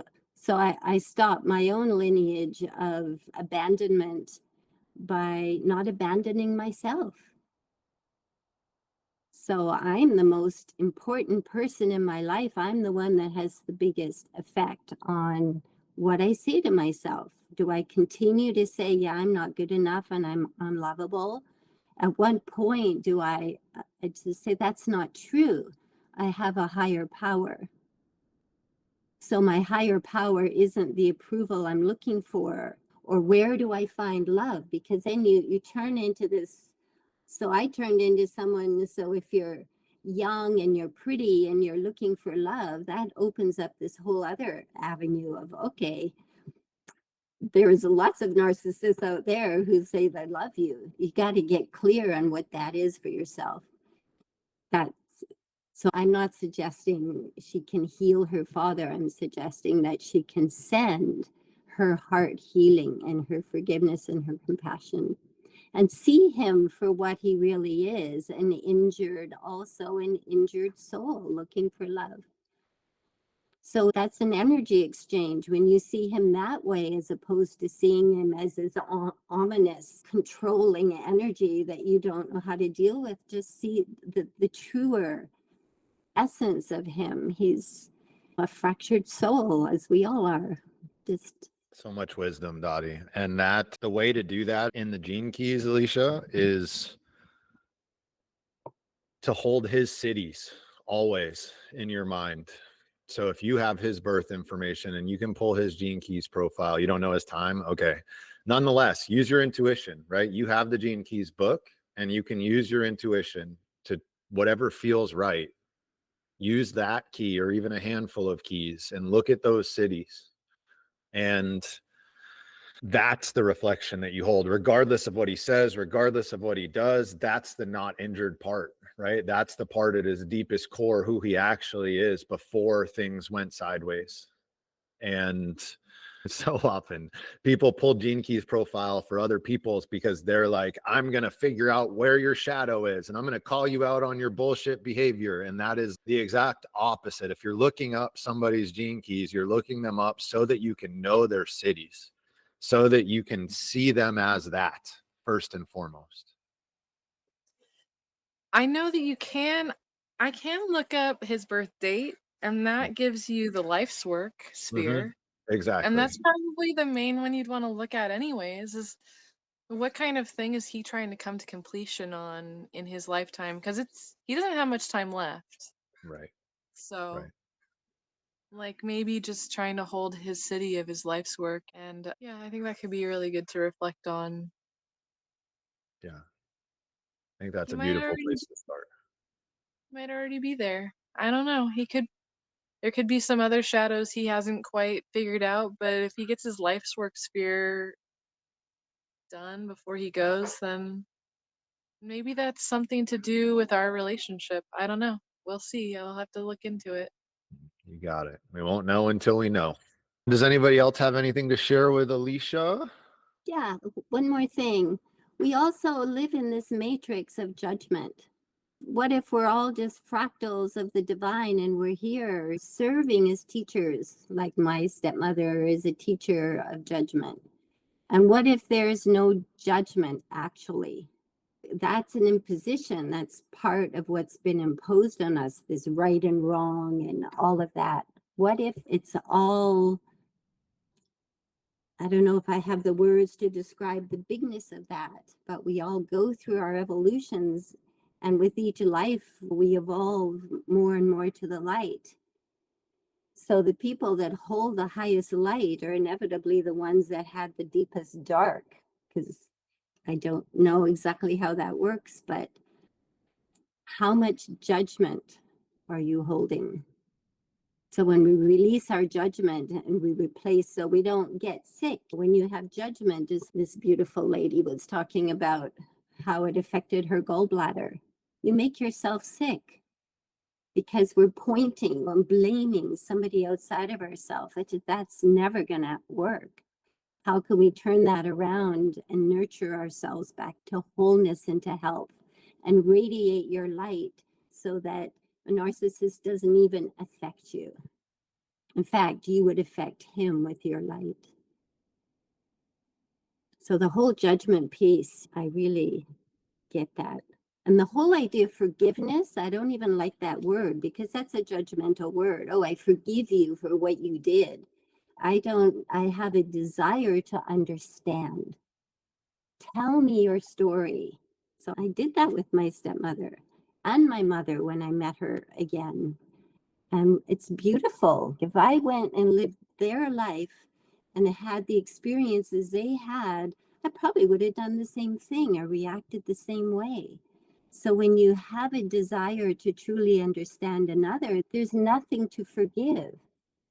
Please go Yes, ahead. about the forgiveness is I realized that it's not that someone has to forgive, that I have to forgive someone. It's just I have to forgive myself for thinking wrong, for putting the power outside when the power is really inside.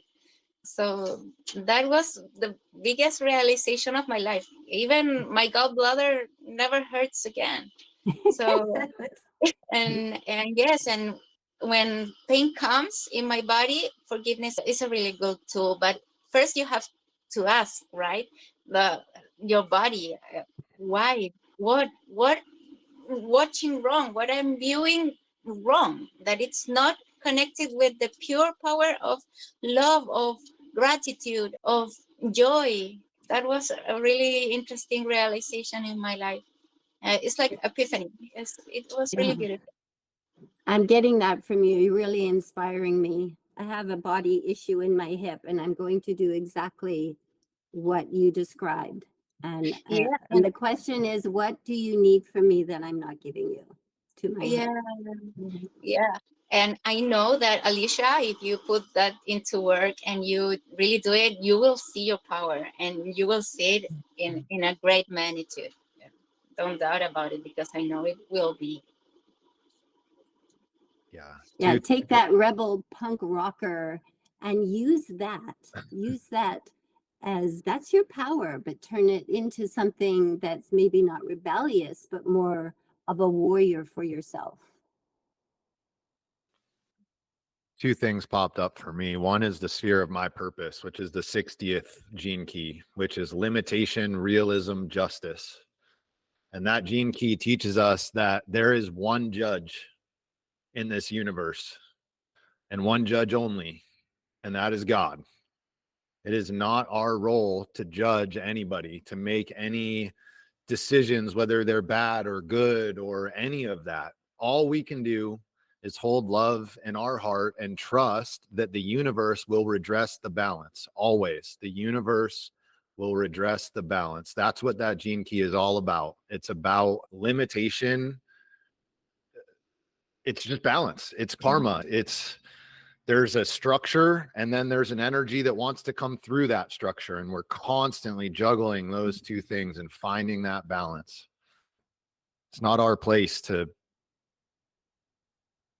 even forgive, to Dottie's point. And to Ananta's point, yes, internally, certainly, but externally, if you look at the etymology of that word, it's forgive, to give before something happens or somebody comes or whatever.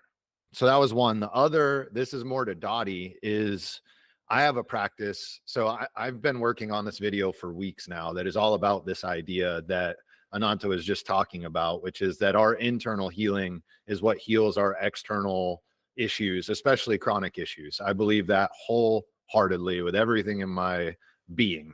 And it's actually, I'm going to start talking a lot about it.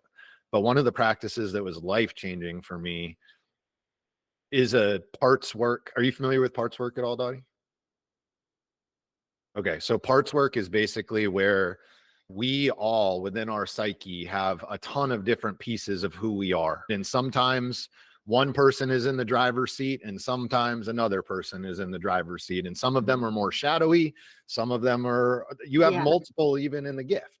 It's the work of Schwartz. His last name Exactly. is Yeah. Schwartz. IFS. Yes. Yeah. Yes.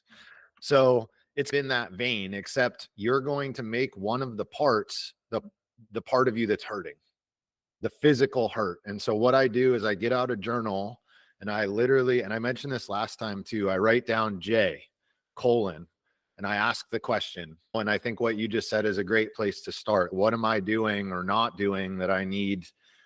What are you needing essentially? And then I write down, I name that part of me. So like sometimes I'll just call it hip, or sometimes I'll give it like an actual name. And then I will let my intuition, which again is just your imagination, right? Let it go and just write down whatever comes through. And then based on what comes, write back down your name, Dottie, and then ask the next question and then just back and forth. And you will be amazed at where you get with that. At least I was. Thank you. I'll do that. It's a beautiful practice. Yeah. You're welcome. Alicia, do you feel complete? Do you have anything else you want to chat about? Yeah, I feel pretty good about it. What people were saying about body parts and stuff. I was having a reflection this morning. I started back on my sunrise beach walks, but it's been a little while since I've felt good in that practice. I keep trying to do it, and it's hard to wake up at sunrise up here in this northern latitude. It's just so early. But I fell off the practice when I had a hysterectomy, and it's been like 6 months since I had that procedure, and now I'm feeling like a little bit more solid. I've been really taking care of me over the last year, like trying to take care of stuff that needed to be taken care of, and I was just having some thoughts about that. In general, I've been thinking about that area of my body as being a spot where I have held a lot of tension, like a lot of expectation. My dad really wanted me to be a mother. He wanted me to produce grandchildren for him, and I never wanted that. And I wonder if I had healed more of this stuff, if it wouldn't have manifested there and turned into like fibroids and cysts and things that were making my life a living hell, because try bleeding for 3 months straight. It's not fun. Mhm. But yeah, like where you hold all that pain in your body and how it manifests. And I don't regret having the surgery. I found a really good person, but I think I am of the mindset that if I don't have to do something to my body and I could heal it outside, externally, or maybe internally with my thoughts first, that would be ideal. It's interesting being maybe a little bit late to the game there, not knowing exactly how I could resolve that beforehand. But this morning when I was walking, I was feeling the absence of that pressure that I used to feel like I had in my lower abdomen. And thinking about it, and is that just removed because of the surgery, or is that removed because of the work I've been doing? Both. Both, yeah. Both. My girlfriend has the same. She wound up not getting a hysterectomy, but had a bunch of, they had to go and clean off a bunch of endometriosis on an ovary and a big cyst that they had to pull out. And it was questionable whether, even with that, if a hysterectomy was going to be necessary. And similar thoughts, what if I did this differently? What if I did this to myself, essentially? And I'm hearing some of that in you, and there is none of that to be had. Like you did what was right for you in the moment. And I think that is all that matters. And something that's also a very big shift, right? A very big part of you is different than it was before. And it's going to bring up a lot of stuff for a long time for you. And I think this work will really help with that journey and process. But know that you're here at exactly the right time. But I think I feel good. Like this has been really, really lovely. We've gotten a really long time on this call. I don't know if anybody else has anything else to say. Yeah. Last time we went just over 3 hours too. I'm here as long as we need to be here. At the same time, if anybody needs to get out of here, please do. I don't have anything, I don't think. Let me check my calendar before I put my foot in my mouth. Yeah, I don't have anything for the rest of the day. So I'm here to stay and talk and answer as long as people need or want that to happen. But at the same time, please, if you guys have anything going on, it doesn't hurt my feelings if you're out. And then you can always check and see if we want to come back in. Jordy, I saw your hand go up. You're still muted if you are talking. I'm not sure if you are or not.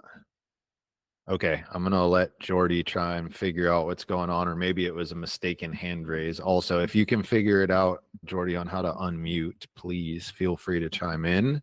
Carol's hand also went back up. Carol, did you have something? Yes, for Alicia, when you said you had a hysterectomy and problems with cysts and fibroids, etc. Do you have any children at all, Alicia? No, I don't. Okay, I just wonder if you have any fears around reproduction and continuing the trauma of your. I mean, I think I used to have those fears around. I think the reason why I had an abortion at one point was because I wasn't ready and I was homeless at the time. But also, I don't know, I've had some interesting stuff happen. Like, I met my aborted daughter recently in one of my beach walks. She like spoke to me in a moment. It was really interesting. So I think there's a lot of stuff going on inside of me of forgiving myself for the hurt and the pain that I carried for so long. I think there is some drive for me to I've always since I was young wanted to adopt or foster teenagers because I think my inner teen really loves them, like really has compassion for them. And not a lot of people want to do that for teenagers. And for me, it felt like that's what I want to do in my old age. Like, I want to sail around the world before I go get myself involved with taking care of children. I really want to have a ton of experiences, and there's so many things I want to do. So I think it's been the right choice for me not to have children of my own blood, and I think that's totally fine. I luckily have siblings, and my sister is probably going to have more than one child, but right now she has one, and I'm not too worried about it. But yeah, I think I definitely, when I was younger, there was some concern about whether I was going to pass on this trauma. I remember having all these feelings when I was younger. If like I was a parent, I wouldn't treat my kids this way, or like I would be so different. And now, like, I think as you get older, you start to soften to just the trauma that your parents had and carried, and how they were just doing the best they could with what they had, with the resources they had. And and what they knew. No, I feel definitely very like solid and good around my decision, and I think it was really the right choice for me. I love that sailing around the world, I'm not going to have to deal with a menstrual cycle. Beautiful. Did you have anything to come back with, Carol, or do you feel good there? I do actually have another question for you, Alicia. Thank you for sharing what you did about having abortion and your decision about not wanting children. It felt good, and you seem to have healed that aspect of yourself. There's another aspect that I don't know if you've considered, that you said that your father wanted you to be a mother. And issues with your womb have anything to do with punishing your father? Sorry, I didn't really get that. It cut out a little bit. Sorry, I'm just making something to eat. Because it's about your reproductive system, I just wondered, and your father wanted you to become a mother. I just wonder if unconsciously that perhaps it's a punishment on your father, and it's manifested through cysts and fibroids, possibly. Just something to consider.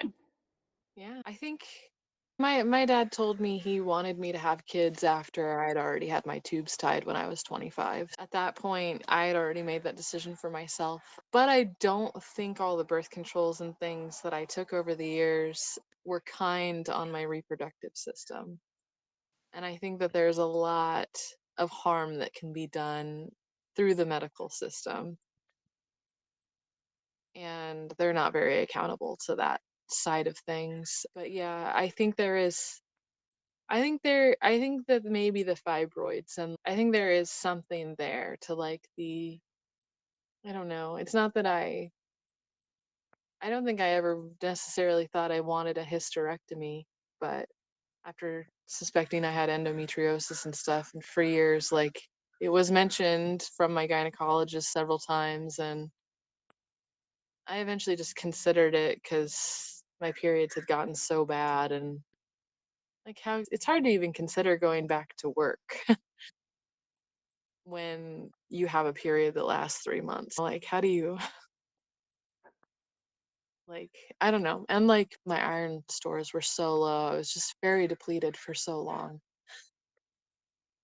So coming back into my life and my vitality, it feels like my blood is starting to build back up. Like starting to have more energy again. And I don't know if I answered your question, but I think you did. And I think what Carol is getting at is something similar to what we talked about last time on the call, which is that these physical manifestations, and in your case, you already had the surgery, right? Like we had a medical solution to the problem at this point. So all we can do is continue the internal healing and trust that procedure is what needed to happen for you in the moment, right? Like what we talked about was that the chronic stuff that shows up in our lives is some symbolism or some symbology around the load or the stuff that we're feeling. So I think Carol was just saying for you, it showed up in your womb space because it's intimately, your wounding is tied to your womb space.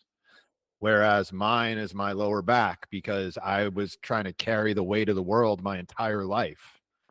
And I think that's what she was reflecting. yeah.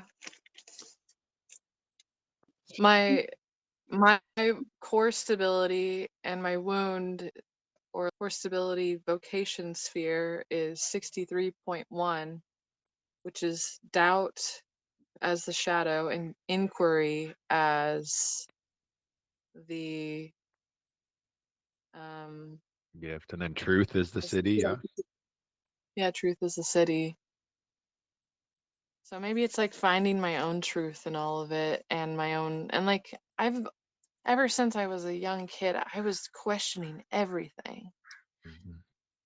Questioning the whole system, questioning, like, punk rock was so an easy solution for my inner angst. Like as soon as I found punk rock, I was like, oh fuck yes, this questions everything.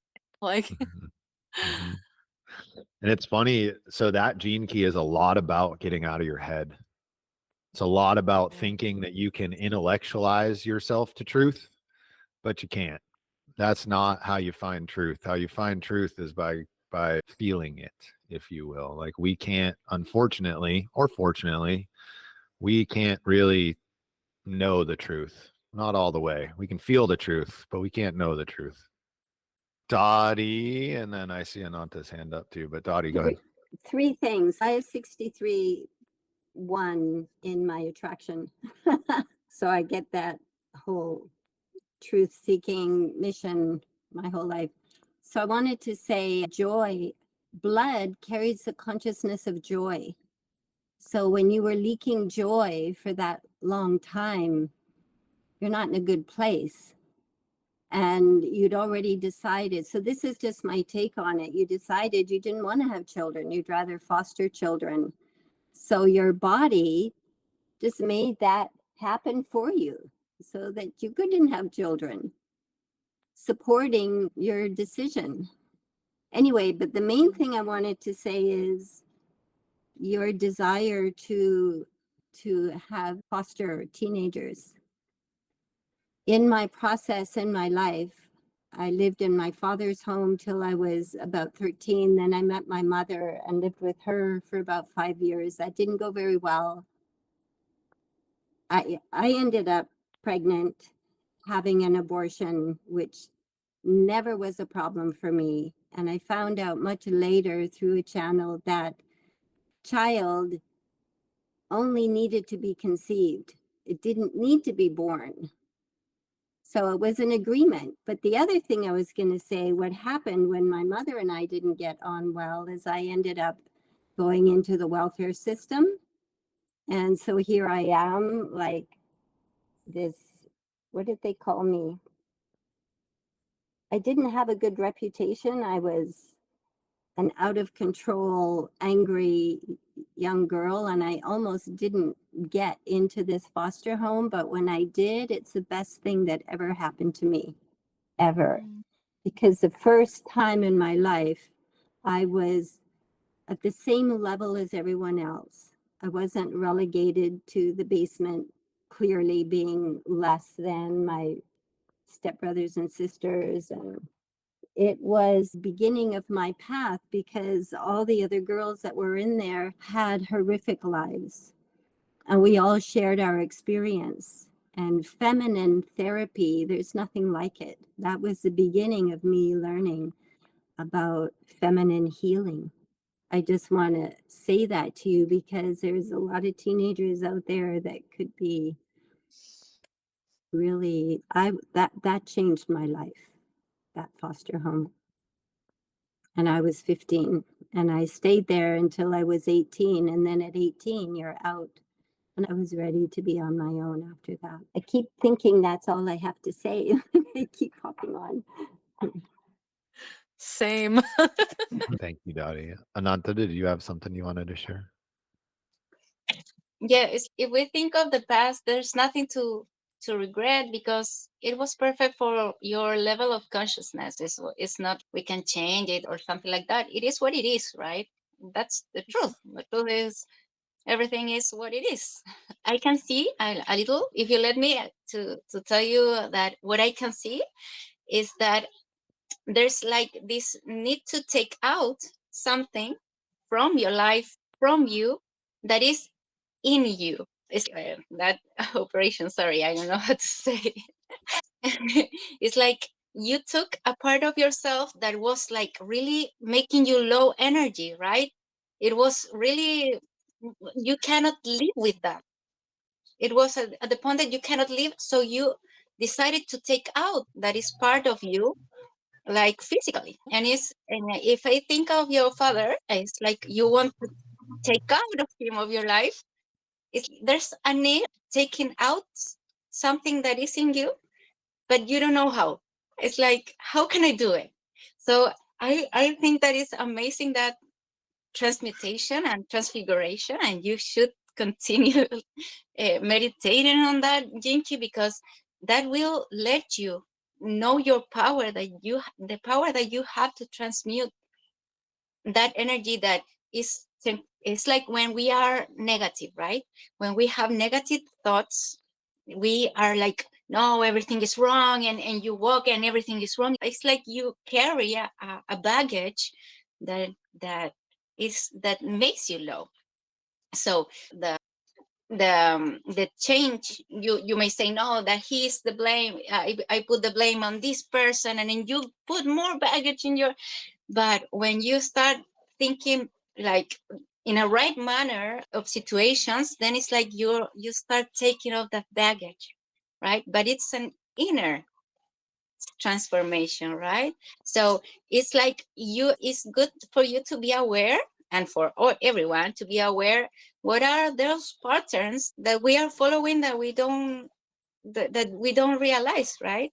And in this case, it's like this pattern of taking out something that is inside of me that is making me not letting me live in a proper way, right? So that is to consider. I think it's a good to consider. And thank you for opening your heart, because it's very good that you show your vulnerability because it's very beautiful what the environment turns out to be when we are able to show our shadows, and with that feeling of wanting to heal and wanting to grow in love. And that's very beautiful. Thank you. Thank you, Ananta. They certainly got a lot of information, maybe more than they came for today. Oh my gosh. How many times am I going to have to watch this? Your YouTube channel's going to get a lot more views. So funny. Perfect. I'm gonna push us along just because I feel like you've been drinking from a fire hose for like hours at this point. But seriously, thank you for being open. Thank you for being willing to hear everyone and to stay engaged in the conversation. Like I said at the beginning, it's not just you that's learning here. We all take so much from these conversations. Oh yeah. I am a very open person. I can talk about a lot. Okay. Thank you all so much for being here. I'm so grateful. Like I said, these calls just bring me so much energy and make me feel so alive. And I feel like it's such a valuable container and space for me to be in, and hopefully for all of you to be in as well. Next one, as I said, August 6th at noon.